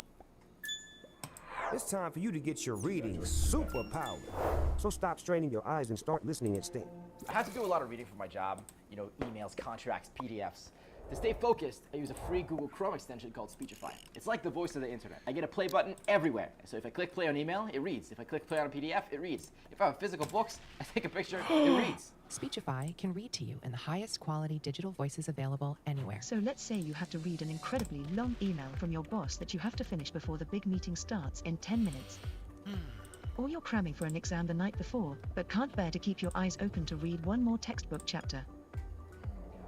Or you're reviewing a dense legal document that would change your life forever. Or you're proofreading your thesis. Well, more of an observation. That being said, GFM's video also included a bit where he mocked Matt's posts on social media, though again, this borders on insignificant as far as criticism and is mostly just comedy. Even recently, some of Matt's old tweets have resurfaced, and they are straight fire. That naked girl's mouth is huge! So much fail, so much. Hashtag facepalm. Popping humans, body inflation, knee stab wound, blackface, these, and the frequent hot women search may reflect poorly on me. So many hungry middle-aged women.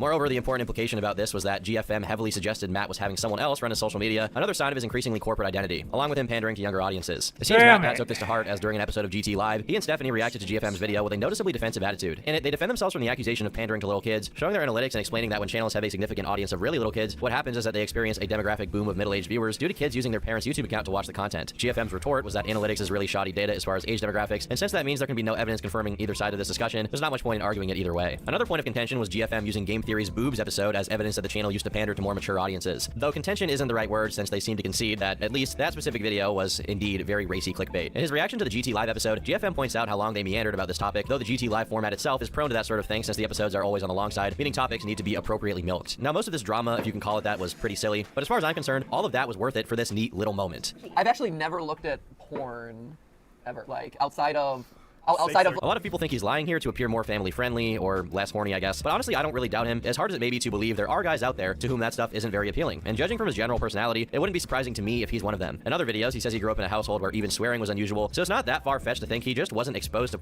in his formative years to any extent. Or, on the other hand, it's very possible that this white boy be straight capping, yo. Unbeknownst to the Theorist team and both of their audiences at the time, GFM eventually revealed that he was being messaged by multiple other relatively known content creators, congratulating and applauding him for exposing MatPat, even though he himself doesn't think he did anything of the sort. I'm never quick to claim people are envious envious, but in this case, there seems to actually be a demographic who resents MatPat just for the fact that he's a gigantic YouTuber who's never been exposed or canceled or had any real major controversy. The go-to excuse for this irrational hate is that MatPat is fake or is a persona online, but no matter how far back in his history you go, or even if you catch him in real life, he's just as much of a peppy theater kid, whether you find that wholesome or extremely grating. Besides this very rare occasion of MatPat finding himself at odds with another creator, the next 2 years were a breeze, with one glaring, painful exception. While it was kept under wraps for the most part, from late 2017 onwards, Matt and Stephanie were expecting their first child. Due to the couple's steel resolve insofar as keeping the show running smoothly, they powered through GT live recordings despite the difficulties pregnancy brought to the table. As mid-2018 rolled by, the full term was approaching, meaning that their child was soon to be born. They announced it in March, and seemingly the best moment of their lives was fast approaching. But then, something unexpected happened. While their business was going well and their personal lives were going great, someone else in their team was experiencing something very different. Ronnie. As they were communicating about a project Ronnie was working on, Ronnie suddenly fell silent. After a couple of days of said silence, they decided to go to his apartment to check on him, only to be met with a coroner's notice. On July 4th, Ronnie had taken his own life. While this is a very traumatic event for anyone to experience, there wasn't a lot of time for Matt to process it, as the very next day, he was in the hospital with his wife, who was getting ready to give birth to his son. He waited a bit to address what happened with Ronnie publicly, both because they were still dealing with having a child, but also because they were trying to establish a line of communication with Ronnie's family. But due to the rocky relationship that Ronnie had with them, that wasn't possible. And as the news began to leak, he decided to make a statement through the Game Theory channel on July 25th. He also took to his subreddit to further contextualize the situation. Some of you know that in the aftermath of this year's E3, someone complained about Ronnie being rude at one of the booths and posted about it on Reddit. The story eventually spread to YouTube. Because his death happened a couple of weeks after E3, it's understandable why these things would be conflated. However, behind the scenes, there were a lot of other personal issues Ronnie was working through at the time. From our investigation, while Ronnie himself didn't realize when/where the transgression occurred, others witnessing his behavior at the event saw how there could be validity in the claims. As I mentioned in the video, Ronnie often struggled to understand how his behavior would be perceived by others. It was rarely, if ever, meant to be malicious. On our side, Ronnie was not fired over the incident. We didn't yell at him or anything like that. This was the first time we'd ever heard a complaint about Ronnie at an event like that, so we chalked it up to being a misunderstanding and moved on. I think it's important to say this because my relationship with Ronnie has been one of the longest in my life. Clearly, he was an important collaborator and a longtime friend. He kept right on working for us just as normal after E3. We spoke to him on July 2nd on the Pokemon video he was set to deliver, and he was positive, upbeat, and looking forward to delivering his next edit draft. Obviously, if I had even an inkling that something was wrong, I would have done everything possible to talk to him, be with him, or support him in whatever way I could. Since he didn't give us any clue that something was wrong, or we weren't able to read the signs, none of us would have that chance. I can't tell you how tough it is to say that. What I can say is that he did his best to move on,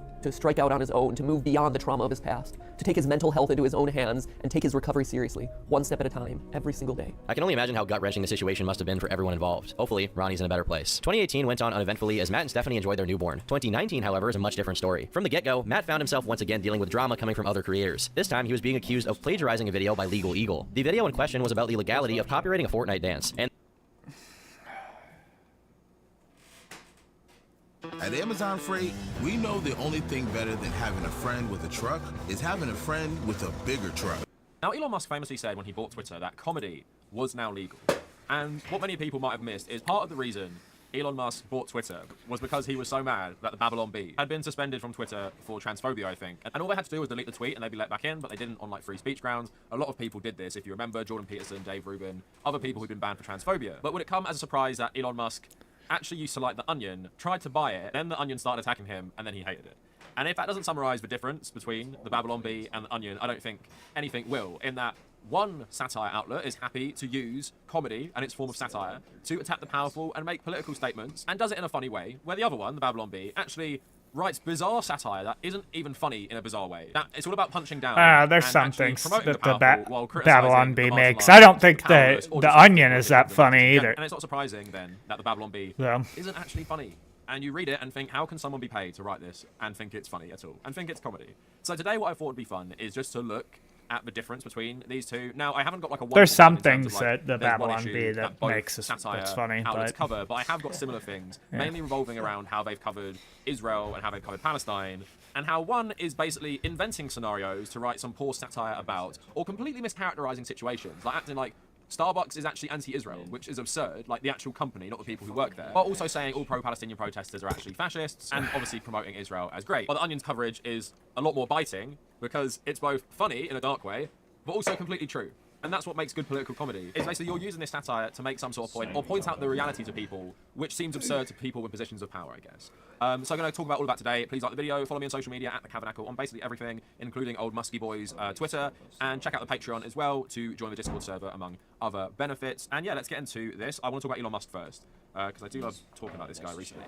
Now, I didn't actually know this until I was researching for this video, but Elon Musk tried to buy The Onion, and now they're owning him on Twitter. According to the Daily Beast, Elon Musk tried to buy The Onion, the most consistently good fake news source in the world. The Onion did not sell. In classic petulant rich guy fashion, Musk refused to take no for an answer, opting instead to clone The Onion. Musk decided to launch his own similar site and even managed to poach some writers from the original. The alternative was something called FUD, and Elon Musk had pledged money to people who used to lead The Onion to make a new satire site, but then he pulled the money when it was going really badly, right? Because he used to like The Onion. After this, Elon Musk became a bigger target for The Onion, and more recently, Musk scolded The Onion for not being sufficiently deferential, and even suggested rival satirical news site The Babylon Bee, which by sheer coincidence writes glowing stories about Musk that hardly really like satire at all. The Babylon Bee features headlines that frame Musk as a superhero he clearly wants to be, such as Elon Musk rescues Texans with giant flamethrower mech, or Californian police attempt to arrest Elon Musk holographic decoy as real Musk escapes on rocket to Mars. And yeah, like I said, Elon Musk loves the Babylon Bee, because it always talks about how great he is, and their satire is making up weird scenarios in, I guess, the lens of pop culture, like Star Wars, for example, and making Elon Musk seem like the hero. Doesn't read like satire to me. Again, Babylon Bee is just terrible. It is everything that is wrong with conservative comedy distilled into a nutshell, and it basically just doesn't live in reality either. Like, all of its works is from some fake conservative alternative universe, and that is kind of proved by my first story, right? So Joe Biden has been extremely pro-Israel. I wouldn't even say any Republicans could even attack Biden on Israel from the right, because he supported everything they're doing. They're giving them more weapons as we speak, and just because he pays lip service to maybe sending insignificant aid packages to Gaza, which would help like 10 people for an hour or something, doesn't mean he doesn't unequivocally support Israel no matter what. Even though the polling is showing this is bad for him. Because in a lot of places where Muslim communities' votes matter, he's now doing terribly because they're not going to vote for him. And also with younger people, even, you know, some older millennials as well, who will not vote for Joe Biden because of what he's doing right now in his unequivocal support for Israel, and that's his whole administration, right? So, of course, The Onion realises that, it's a fact, and their satire about this. So this was focused on Biden doubting the casualty figures from Gaza. So October 26th, Biden expresses doubts that enough Palestinians have died, saying civilian casualties were the price of waging a war, and that so far the price had not been high enough. Biden spoke to reporters Thursday about the conflict in Gaza and expressed doubts that enough Palestinians had died. I have no confidence that the death toll provided by the Hamas-run Ministry of Health is as high as it should be, the president told a PBS correspondent who asked about reports that Israeli airstrikes have now killed more than 7,000 Gazans, with Biden then stating the conditions on the ground were too chaotic to say, with any certainty, whether enough of the 2 million people living on the small strip of land they're not allowed to leave had been slaughtered. Obviously, statistics from Gaza are subject to bias, so we can't use them to determine when the number of dead Palestinians has reached a sufficient level. Perhaps when the fog of war is cleared, we'll realise Israel has killed more than necessary, but now is not the time to ease up. Biden went on to reiterate his position that Israel had a right to defend itself against the 1 million children in Gaza who had spent their entire lives in captivity with no access to clean water. Because of the subject matter, this isn't necessarily funny, but it's good satire, because although it's inventing like a fake scenario and just framing it in this different way is like the amusing part. Instead of him doubting the casualty figures saying, you know, Gaza who had spent their entire lives in captivity with no access to clean water. Level, perhaps when the fog of war has cleared, they're not allowed to leave, had been slaughtered. What is this? By the Hamas-run Ministry of Health from Gaza, so October 26th, Biden expresses doubts that enough Palestinians have died, saying civilian casualties were the price of waging a war, and that so far the price had not been high enough. Biden spoke to reporters Thursday about the conflict in Gaza and expressed doubts that enough Palestinians had died. I have no confidence that the death toll provided by the Hamas-run Ministry of Health is as high as it should be, the president told a PBS correspondent who asked about reports that Israeli airstrikes have now killed more than 7,000 Gazans, with Biden then stating the conditions on the ground were too chaotic to say, with any certainty, whether enough of the 2 million people living on the small strip of land they're not allowed to leave had been slaughtered. Obviously, statistics from Gaza are subject to bias, so we can't use them to determine when the number of dead Palestinians has reached a sufficient level. Perhaps when the fog of war has cleared, we'll realise Israel has killed more than necessary, but now is not the time to ease up. Biden went on to reiterate his position that Israel had a right to defend itself against the 1 million children in Gaza who had spent their entire lives in captivity with no access to clean water. Because of the subject matter, this isn't necessarily funny, but it's good satire, because although it's inventing like a fake scenario and just framing it in this different way is like the amusing part. Instead of him doubting the casualty figures saying, you know, Israel hasn't actually killed that much, it's that he's doubting that enough have been killed, and he's talking about Israel's right to self-defense, right? Because this is close to reality. So of course this satire is attacking Biden's like unequivocal, uncompromising support for Israel, which is a fact. But in the world of the Babylon Bee, apparently it's completely different. So this is their satire article about Biden's support for Israel. Biden checked his latest poll numbers to see if Israel still has a right to defend itself. Has anyone seen recently Biden's rhetoric shifting in line with the poll numbers? Or has he always been the same on Israel? Like throughout his entire career? If there's one thing he's been consistent on throughout his entire career, like 50-something years in politics, it's supporting Israel. So this satire article says, according to sources, Biden has been awaiting results from the latest polls to see if giving Israel a right to defend itself is a popular thing, or if they should just be annihilated or whatever. The Biden administration plans to announce harsh condemnation of Hamas, or maybe Israel. Press Secretary Karine Jean-Pierre, we're still waiting for pollsters to get back with us on which condemnation is morally just. Sources say presidential approval numbers have dropped in recent weeks, as Biden has been torn between appeasing his supporters, who are pro-Israel, and appeasing supporters who want to shed every last drop of Jewish blood. Benjamin Netanyahu. What do I do if I don't want my kids watching a bunch of trans nonsense? People are completely fed up with the endless stream of propaganda that corporate media is directing at their children. Here is the answer. Daily Wire has launched BentP, which is going to be a brand new company that is bringing high-quality kids entertainment that never insults the values of everyday Americans. It's exactly what so many parents have been waiting for. I'm not just saying that because I work here. I'm saying that because I'm a father of 6, and I'm one of those parents. Really, really, really good content, and it's one of the things that just makes me so proud to work for Daily Wire. It is like 5 to 10 times. I don't know if she's going to be working for the Daily Wire anymore. Policy of letting poll numbers determine a nation's right to not be swept off the face of the earth. Again, this is some fantasy land they're living in, literally describing the opposite scenario by saying Israel are threatened with being swept off the face of the earth, not like Palestine and Gaza. We would prefer that Biden endorse our right to live, the Prime Minister said diplomatically. At the publishing time, President Biden has called for a complete annihilation of Israel after checking results of a poll from Harvard University. Like, what is the satire here? This is insane. This is literally, like I said, some conservative alternative reality. Like, what is the joke? What is the humor? What is the point being made? Biden supports Israel unequivocally. He doesn't care about the polling on this issue. Like, clearly he doesn't care that he is losing support for doing this. So where is the joke that apparently he does whatever the polls say, and he might even support Hamas if the polling says he should? And even his press secretary has said terrible stuff about Palestine as well. It's meant to be satire, it's meant to be comedy, but like I said, conservative alternative reality, where Israel are the victims, Biden supports the Palestinians, and Harvard also supports the Palestinians as well. We leftists hate Biden for what he's doing.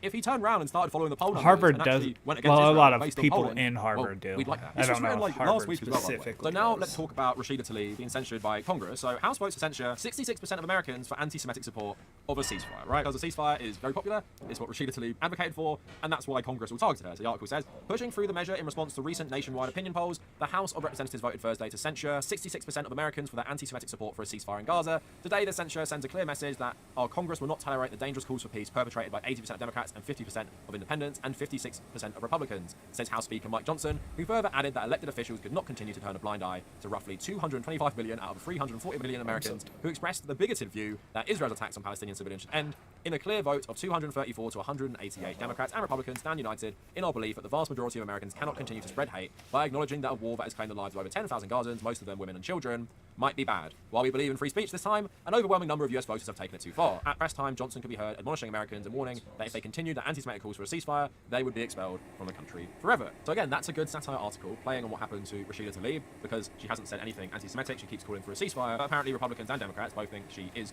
anti-Semitic for this very action. So if you apply this to the entire country, you would be calling most Americans anti-Semitic for supporting a ceasefire, obviously pointing out the absurdity of how much weaponized anti-Semitism charges are going around towards anyone who doesn't support what Israel are doing right now, which is absolutely grotesque, but in American politics, it's just a status quo. So you must support anything Israel does, including killing thousands and thousands of children. And if you're against that, well, you're racist against Jews, apparently. But like I said, this is what the Babylon Bee plays into. Rashida Tlaib says Hail Hitler was just an aspirational call for freedom. And this is something the Babylon Bee has been doing, basically calling everyone who supports Palestine a fascist, describing Israelis as victims throughout all of this, right? He says it's an aspirational call for freedom, human rights, and peaceful coexistence, not death, destruction, or hate. My work and advocacy is always centered in justice and dignity for all, no matter what faith or ethnicity, Rashida Tlaib said. Tlaib came under fire for posting a video of crowds of anti-Jewish protesters chanting this at an event in Michigan, after some online pointed out it might have a lengthy anti-Semitic history. Tlaib took to social media to defend the phrase and call anyone who disagreed with her an Islamophobe. At the time of publishing, members of the squad rushed to her defense, with AOC accusing Jewish Americans of trying to colonize World War II Germany with their banks and money, and Ilhan Omar yelling Allahu Akbar and shooting an AK-47 in the air.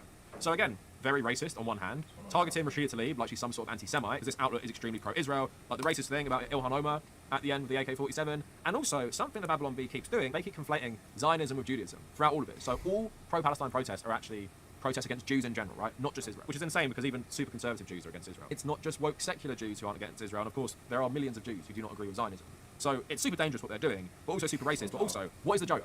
The joke only works here if you are racist and you buy into this conservative alternative reality. Even then, it's not much of a joke. You're equating from the river to the sea, Palestine will be free. The stuff from fascist Germany, like really, like that's funny, that's a joke, that's a satire. Like what point is this making? If it's not funny, what point is it making? Just inventing bizarre stuff in your alternative reality is not funny or good satire, especially when your whole satire is punching down on behalf of the US foreign policy establishment. So another pretty good article by The Onion about the protests. So millions protest worldwide to demand Gaza ceasefire.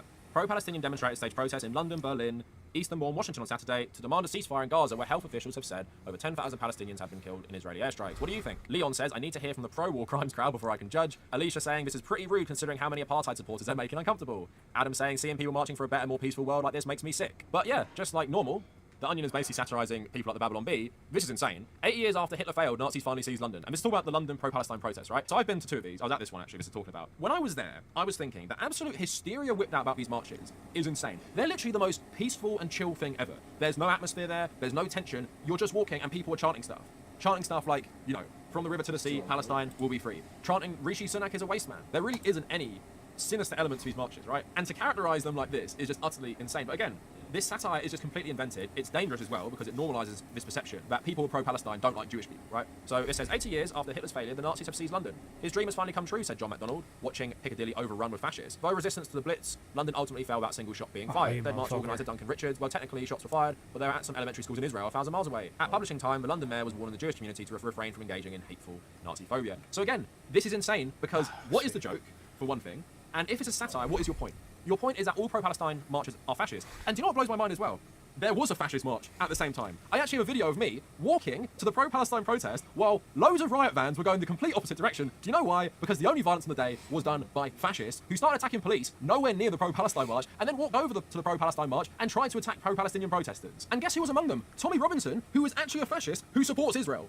So the only fascists in London that day were pro-Israeli fascists. And this article, this satire comedy article, is saying that hundreds of thousands of people from around London, including like the most left-wing people you could meet in England, were all there speaking for Palestinian justice and at the very least a ceasefire because we don't like killing. The same types of people, including, by the way, anti-Zionist Jewish groups are there as well. I actually saw them personally. What is the satire? What is the joke? What is the point being made? Protecting the powerful, protecting Israeli war crimes.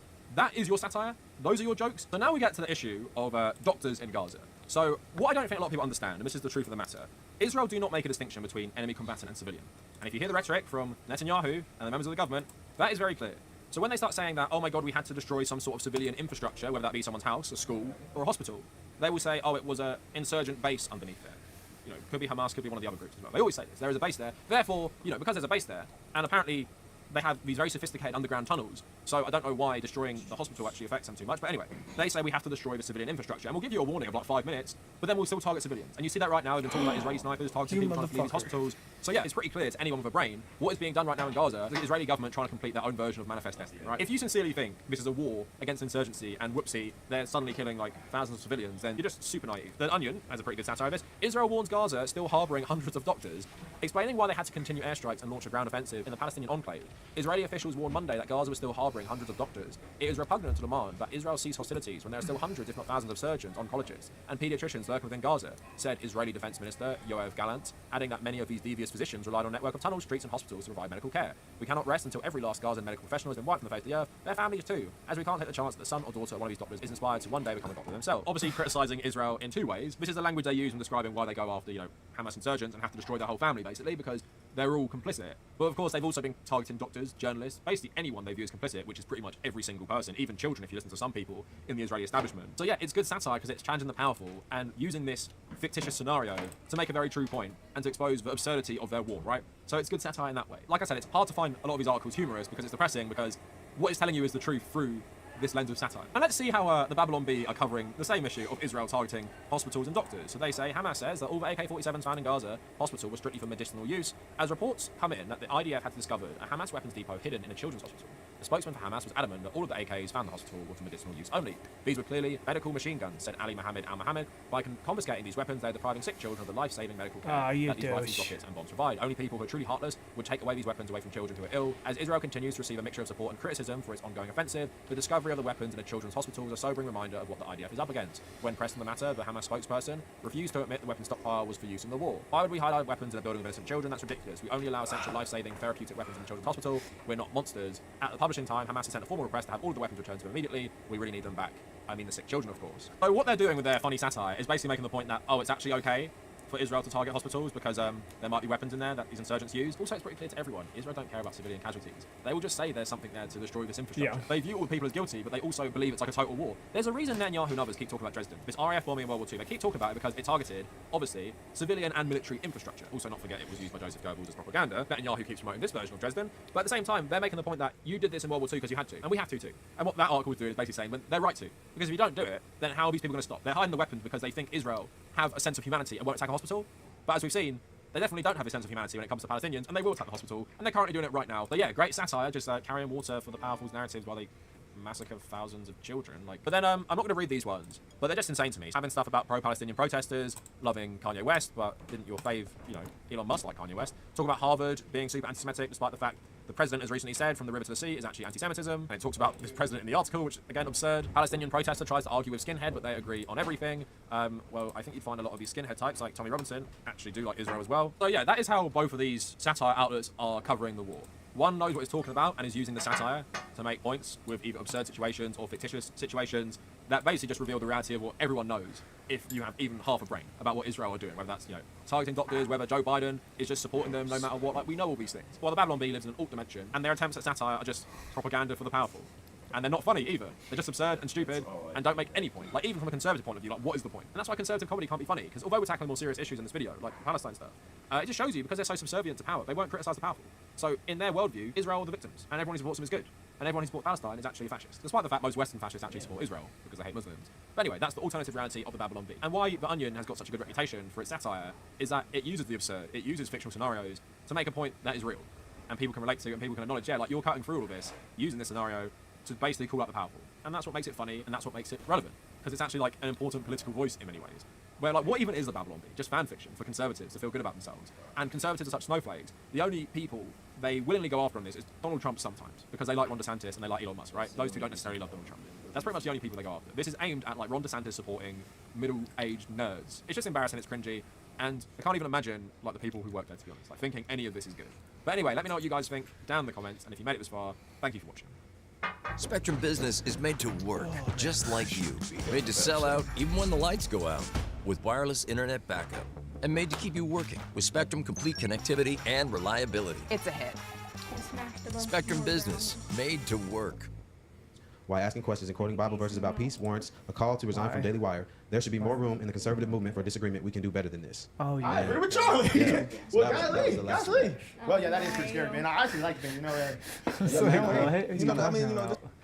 Today I'm going to share with you the story of my greatest failure, or at least what I had considered up until this point to be my greatest failure. But in order to get to that part of the story, I need to begin at the beginning. I was 18 years old, enrolled in university, and I was just like so eager to get out of university. From the time I got in there, I was under this mentality that I was there to expand my horizons, to see if, okay, am I going to do something with this degree? Am I going to pursue a particular area? I considered becoming a counselor, but at that point I was still confused about what I wanted to do. But by the end of my first semester, I was convinced that I was going to drop out. So I went to my parents, and because I really respect their opinion on a lot of things and just generally wanted their input on this, I had said, I really want to drop out. And so my parents, though my dad was very supportive and my mom was supportive too, they were both like, you know, it might be good that you stay one more semester just to make sure that you're set on not going back, because the probability is if you drop out now, you're probably not going to go back ever. And I agree with that. And so I said, okay, you know what, I'll go back for one more. At the end of the second semester, I was committed to dropping out. And I said, okay, hey, look, I'm going to try to make this work. I'll see what happens. If it doesn't, I'll figure something out. I just know that this is not the thing for me. So over those next few months, I began to focus more attention on my YouTube channel, putting out more videos. I would get so excited when they got over like 50 views, because I'm like, yeah, people are watching them other than my friends. This is awesome. But we also got some news during that time that was really kind of transformed a few years in my life and the life of my family. My mom was diagnosed with stage 4 breast cancer. And this, it's not an understatement to say that this was life-altering in a lot of ways, because you don't expect this to happen to your mom. You hear about other people's moms, other people's parents getting cancer, and you think that would never happen to my mom. And it did. And so my mom was undergoing treatment, and meanwhile, I was homeschooled growing up, and my younger siblings were still being homeschooled at the time. And so my mom undergoing treatment, me and my older sister said we'd step in and help homeschool my younger siblings. And during that time, I really sensed the Lord's leading to begin to write a book about father-son relationships. And I know this seems kind of out of pocket, like, well, that seems kind of random. Why would you just want to start writing a book on that? Up until this point, my dad had been such an important influence in my life. He had been so instrumental in my pursuit of what I believe God was calling me to do, and just my spiritual development in general, and starting Daily Disciple in a big way, and him encouraging me to pursue that. And so it seemed only natural to me that I wanted to talk about father-son relationships, and honestly, talk about the things that young men don't tell their dads. You know, for a long time, it was hard for me to bring up certain things to him, but as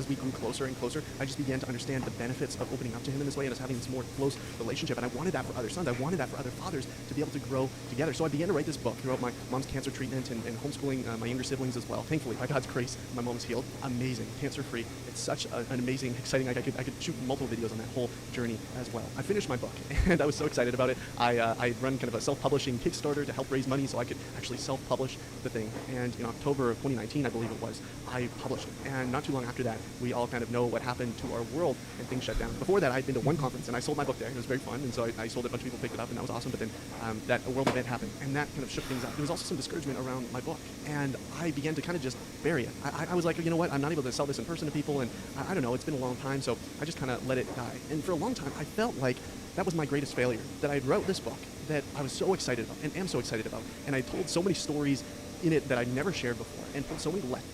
Oh, you douche.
I started.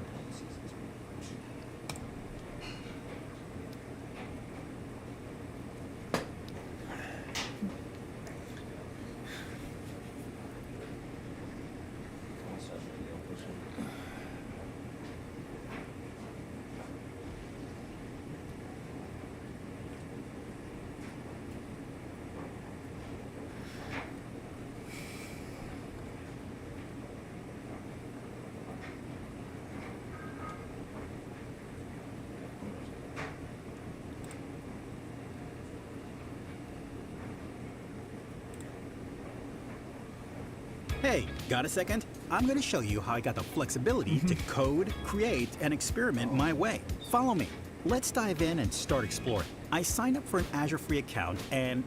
Today I'm going to share with you the story of my greatest failure, or at least what I had considered up until this point to be my greatest failure. But in order to get to that part of the story, I need to begin at the beginning. I was 18 years old, enrolled in university, and I was just like so eager to get out of university. From the time I got in there, I was under this mentality that I was there to expand my horizons, to see if, okay, am I going to do something with this degree? Am I going to pursue a particular area? I considered becoming a counselor, but at that point I was still confused about what I wanted to do. But by the end of my first semester, I was convinced that I was going to drop out. So I went to my parents, and because I really respect their opinion on a lot of things and just generally wanted their input on this, I had said, I really want to drop out. And so my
There we go.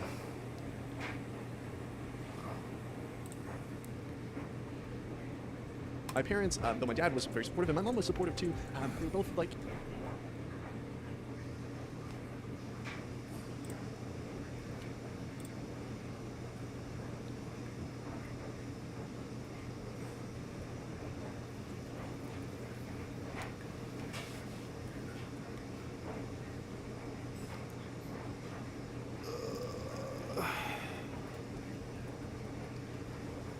You motherfucker.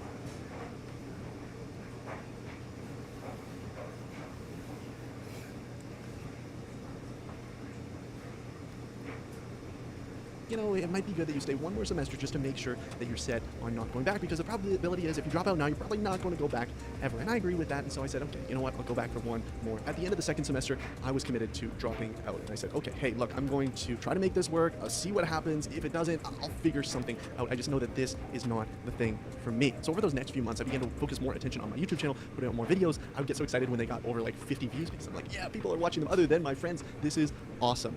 But we also got some news during that time that was really kind of transformed a few years in my life and the life of my family. My mom was diagnosed with stage 4 breast cancer. And this, it's not an understatement to say that this was life-altering in a lot of ways, because you don't expect this to happen to your mom. You hear about other people's moms, other people's parents getting cancer, and you think that would never happen to my mom. And it did. And so my mom was undergoing treatment, and meanwhile, I was homeschooled growing up, and my younger siblings, were still being homeschooled at the time. And so my mom undergoing treatment, me and my older sister said we'd step in and help homeschool my younger siblings.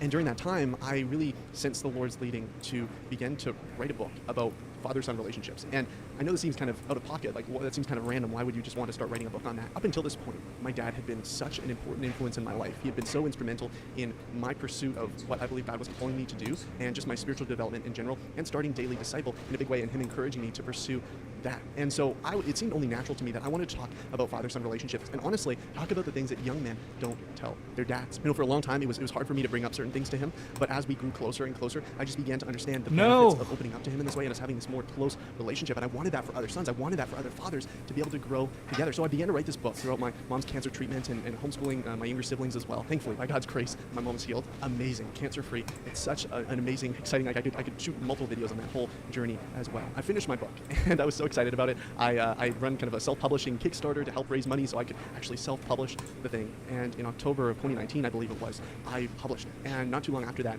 we all kind of know what happened to our world, and things shut down. Before that, I'd been to one conference, and I sold my book there. It was very fun, and so I sold it. A bunch of people picked it up, and that was awesome. But then that world event happened, and that kind of shook things up. There was also some discouragement around my book, and I began to kind of just bury it. I was like, you know what, I'm not able to sell this in person to people, and I don't know, it's been a long time, so I just kind of let it die. And for a long time, I felt like that was my greatest failure, that I wrote this book that I was so excited about, and am so excited about, and I told so many stories in it that I'd never shared before, and pulled so many lessons about just what I've been learning in my faith and my relationship with my dad, and equipping fathers and sons to grow together and what that looks like in their relationship. And yet I just kind of pushed it to the side because why? Well, I think some of those insecurities of old came back up. I began to question, is this book even good? You know, is this even worth getting out there? And so I just sat on a bunch of boxes of books for a long, long time. But then I got a message. I got a few emails from people that said, hey, Isaac, I read your book, and I thought it was really good, and it's helped me in my relationship with my son. And I was like, dang, okay, that's cool. And then I went back to that same conference that I first sold my book at, and people came up to me and they said, Isaac, hey, this has really been a healing journey in my relationship with my dad. And I was like, wow, okay, that's awesome. And a couple moms came up to me and said, Isaac, I read your book, and I think I understand my son better, and I'm able to connect with him in a deeper way. And so now it's kind of led me to this point where I haven't really promoted it at all, just because it was something that I kind of pushed away, and you know, I was like, okay, I guess the time has passed. You know, the big world event happened, and that kind of, you know, crushed my dreams of really getting it out there. But no, I'm actually going to take this back, and I think I really do believe this is what God wants me to do with this. Is hey, I've written this book, I've spent so much energy and time on this, and I really do believe it's going to help you in your relationship with your son, in your relationship with your dad. If you have, you know, a husband, if you give this to him, I'm sure this will be a blessing in his life. And so here's what I'm doing. Okay, here's what I'm doing. You can go to the link in my description, and you can buy the book. And I'm offering free shipping right now for anybody in North America. So all you need to do is just pay the price of the book, and I will send it to you personally. I will sign it for you. I might even put a little letter in there for you, and you can have the book. And I think this is a step in the right direction. This is getting out what I haven't shared. A lot of this stuff, you know, a lot of these stories are really personal, and I just don't feel comfortable sharing them on YouTube. But in a book form, I'm like, hey, if you're going to sit down and read this, then you deserve to kind of know these inner workings of my personal life. So there you go. If you want to pick it up, amazing blessing to me, and I hope it'll be an amazing blessing to you as well as you read it. And just know this, okay? The thing that you think is your greatest failure in this moment, it actually might not be. It actually might not be. You might be building up, maybe based on your own expectations or how you thought things were going to work out. God can completely turn it around. He can totally turn it around. Until next time, God bless.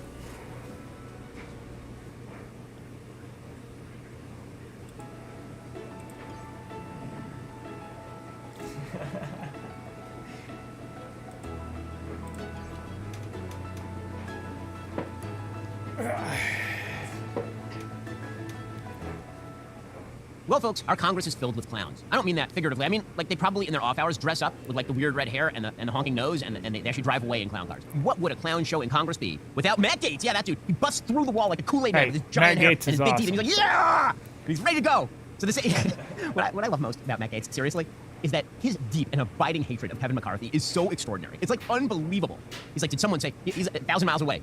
It's like a bat signal goes up. Kevin McCarthy's in the news. He's like, someone is, that's the Undertaker's music. He, like, runs right there. He's like, let's do this thing. So Matt Gaetz heard this rumor about Kevin McCarthy getting into a physical altercation with Tim Burchett. So what did he do? He immediately files a formal ethics complaint against McCarthy. He wrote a letter to the House Ethics Committee Chair, Michael Guest of Mississippi. So he wasn't satisfied to throw McCarthy out of his job as Speaker for literally no reason. I mean, we'll get to that in a second, because it was literally no reason. Okay, we were told there's going to be a change in the way Congress works. Big victories have been won. Nope.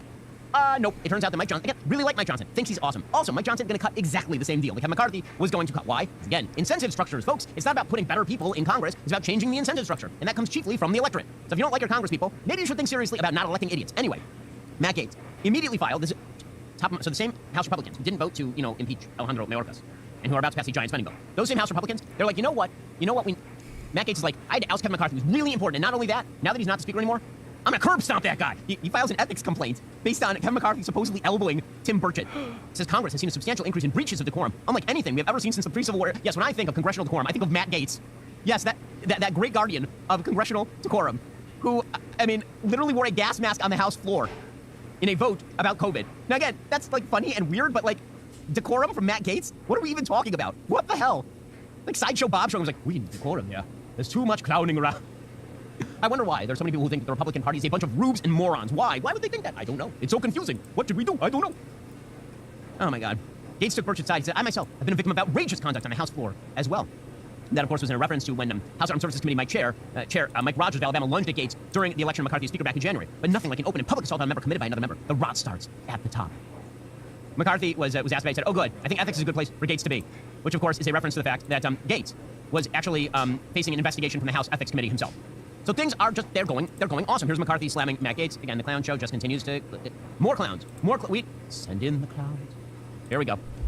Congressman Gaetz, though, is filing or submitting a complaint to the Ethics Committee over this issue. Do you have any response to Congressman Gaetz? No, I think ethics is a good place for Gaetz to be.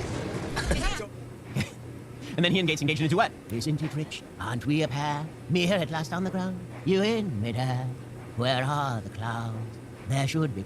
So many clowns. So many. Gotta tell you, I'm taking a lot more time out than usual to pray in my life. It's maybe one of the only things keeping me sane. And I think that's true for an enormous number of people. If you're looking to deepen your relationship with God, which is going to contribute to your emotional, mental, Hallow, for 3 months free at hallow.com/Shapiro. That's hallow.com/Shapiro. Are you a few years or decades out of school and wondering, what the heck did I even learn? What was the point of all of that? You might be thinking, I don't have time to learn something new. If that's you, you're not alone. It's not too late. Hillsdale College is offering more than 40 free online courses. Learn about the works of C.S. Lewis, the rise and fall of the Roman Republic, or the history of the ancient Christian church with Hillsdale College's online courses. If you're not sure where to start, check out Constitution 101, the meaning and history of the U.S. Constitution. In this 12-lecture course, you'll explore the design and purpose of the Constitution.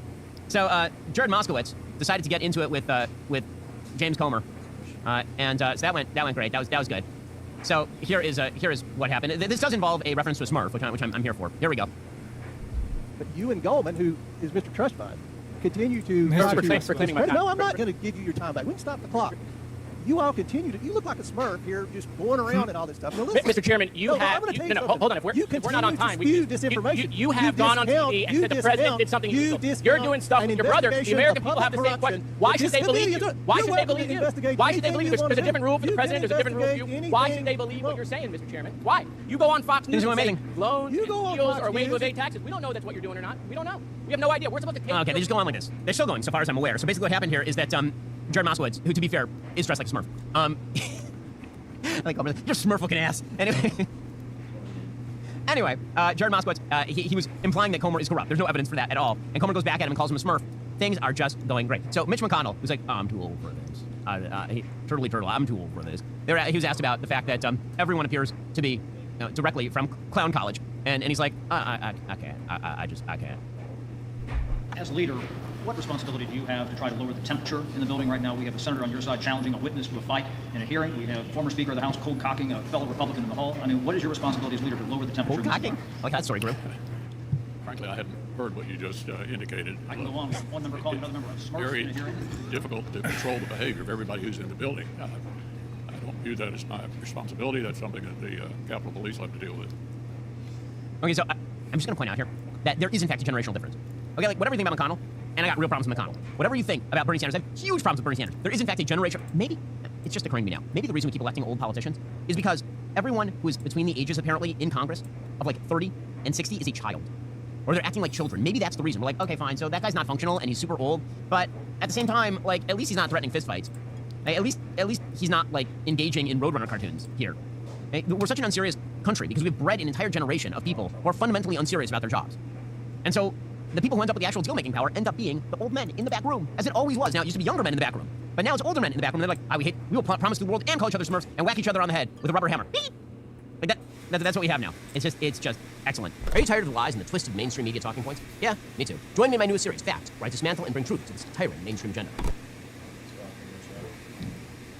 Is there a hidden camera spying on you right now? Bro. When I say hidden camera.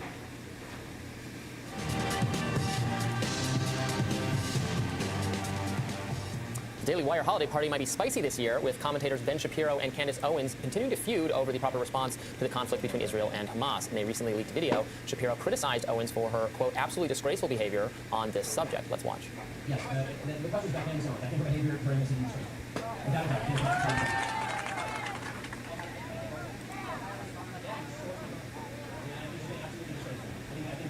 sophistication on these particular issues has been ridiculous. Sophistication. Everybody can see the moves that she's making, the things that she's saying, and I find it distracting. In case that was a little difficult to hear, he said her faux sophistication on these particular issues has been ridiculous. Everyone can see the moves she's making, the things that she's saying, and I find them disreputable. Now, here are some of the things Candace Owens has in fact been saying recently, as she seems to throw her support behind GOP presidential hopeful Nikki Haley, ironically, not for the President of the United States. Well, I'm here today to endorse Nikki Haley for President of Israel. I think she's earned that. I think Bibi Netanyahu is going through a very bad time right now. Support for Israel has virtually collapsed socially. If you're paying attention to the trends and you're paying attention to what people are watching, you're paying attention to the protests. And the one person that I think is capable of getting it back is Nikki Haley, with enough money from foreign interest lobbies. So there it is, guys. I'm endorsing Nikki Haley, President of Israel.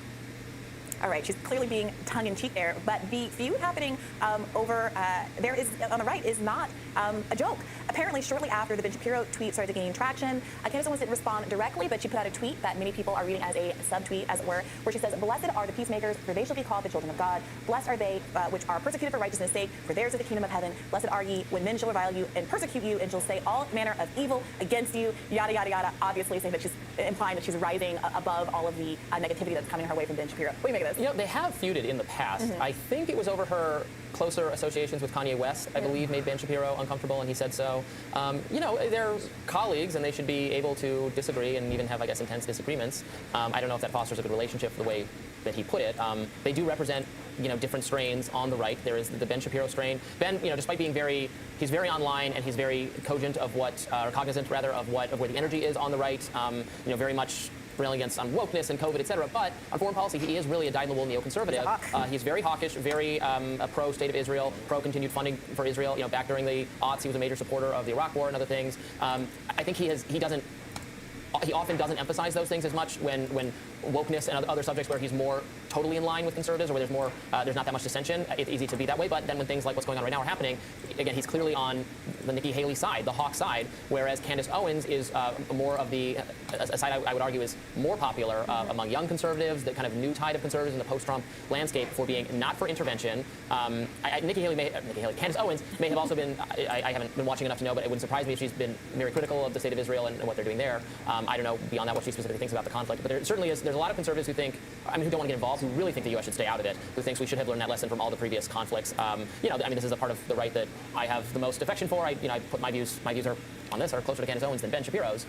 So it's interesting to see that tension spilling out into the open. Yeah, look, Ben Shapiro is a noted, very, very insistent Zionist. He has gotten in trouble in the past for saying things that have been interpreted as, at best, disrespectful to Palestinian lives, at worst, fully Islamophobic. He tweeted, of course, famously back in 2010, Israelis like to build, Arabs like to bomb crap and live in open sewage. This is not a difficult issue. Hashtag settlements rock. The settlements in the West Bank are, of course, illegal. It's individual citizens of Israel, sometimes the United States, that are armed, literally given weapons by the Israeli government to expand that territory, which, again, they're illegally occupying. And there have been almost 200 documented killings in the West Bank where there is no Hamas, even since the events of October 7th. So that's a whole, I mean, this is a deep-seated ideological belief for Ben Shapiro. Candace Owens seems to be one of these people who's taking things as they come and making assessments based on the facts as they unravel, who doesn't have any ideological priors. I don't know that she's weighed in so specifically on what's been going on in Gaza, but apparently she did say on her Daily Wire show, quote, if I'm walking through Jerusalem and they say, these are the Muslim quarters, this is where the Muslims are allowed to live, that doesn't feel like freedom to me, which suggests that she feels like there's a problem with the unequal treatment of Muslims and Arabs in the region, which obviously is very, very different from the kind of statements that Ben Shapiro has made. And I sense a lot from the Candace Owens segment of this, and she said she's going to be on with Tucker Carlson soon. This is very much a Tucker view. Like, all of the energy and investment in what's going on between Israel and Palestine, a lot of people on the right are saying, like, that itself is a tell, because America has a lot of problems. Why are our, including Republican policymakers, very much so focused on, I mean, this is an important conservative idea right now, so focused on, like, the border between Israel and Gaza, when our border is in the situation it's in, when we have all these problems at home? Are our leaders more committed to the safety and security and maintenance of an ally, but a foreign government, than what is going on at home? And there's a lot of conservative frustration about that the elites feel, Republican elites, not, very much the people on the same team, supposedly, don't speak to. Yeah, look, I will also say Ben Shapiro has become a really leading voice on the pro-Zionist side of this debate, but he's gotten a lot of flack from people across the ideological spectrum for seeming to avoid debates with folks who aren't 18-year-old college students. He accuses Candace Owens of having, like, false sophistication and being unknowledgeable about these issues. He has been challenged to many debates with many people more knowledgeable, most notably of late, Norm Finkelstein, who is perhaps the preeminent scholar, the book literally on the history of the conflict in Gaza. Norm Finkelstein offered several times in the course of the last week or so to debate him in kind of hilarious fashion. Subjectively hilarious. He tweeted, if I re-enroll in college as a freshman, will Ben Shapiro then agree to debate me? And then later tweeted something along the lines, if I put on a bib and a diaper, will Ben Shapiro agree to debate me? So it's got debate me. So it's gotten to this kind of provocative, jokey point on the internet. But I do think it would really benefit the public if Ben Shapiro were willing to sit down with someone who is a historian like Norm Finkelstein is, and someone whose personal history really ties him, frankly, to the tragedy that underscored the creation of Israel. Both of his parents escaped the Holocaust, survived the Warsaw Ghetto. So he certainly has the moral credibility and standing to engage in such a debate. Sure. Ben would have to set aside a year of his life to allow Norm Finkelstein to make his entire point. As well he should. I think people are really craving that long-form content, and it would be a smash hit. More Rising right after this.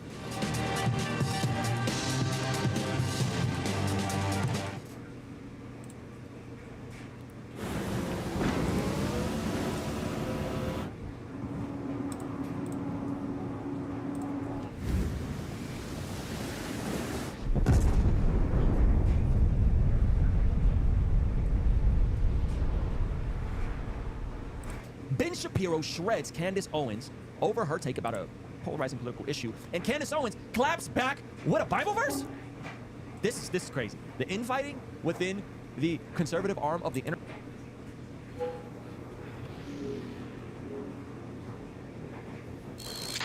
You know how in response to Israel's ongoing genocide in the Gaza Strip, there has been an enormous outpouring of public support for the Palestinian people who are suffering, and massive protests across the West, even in countries that have begun to crack down on their right to do so.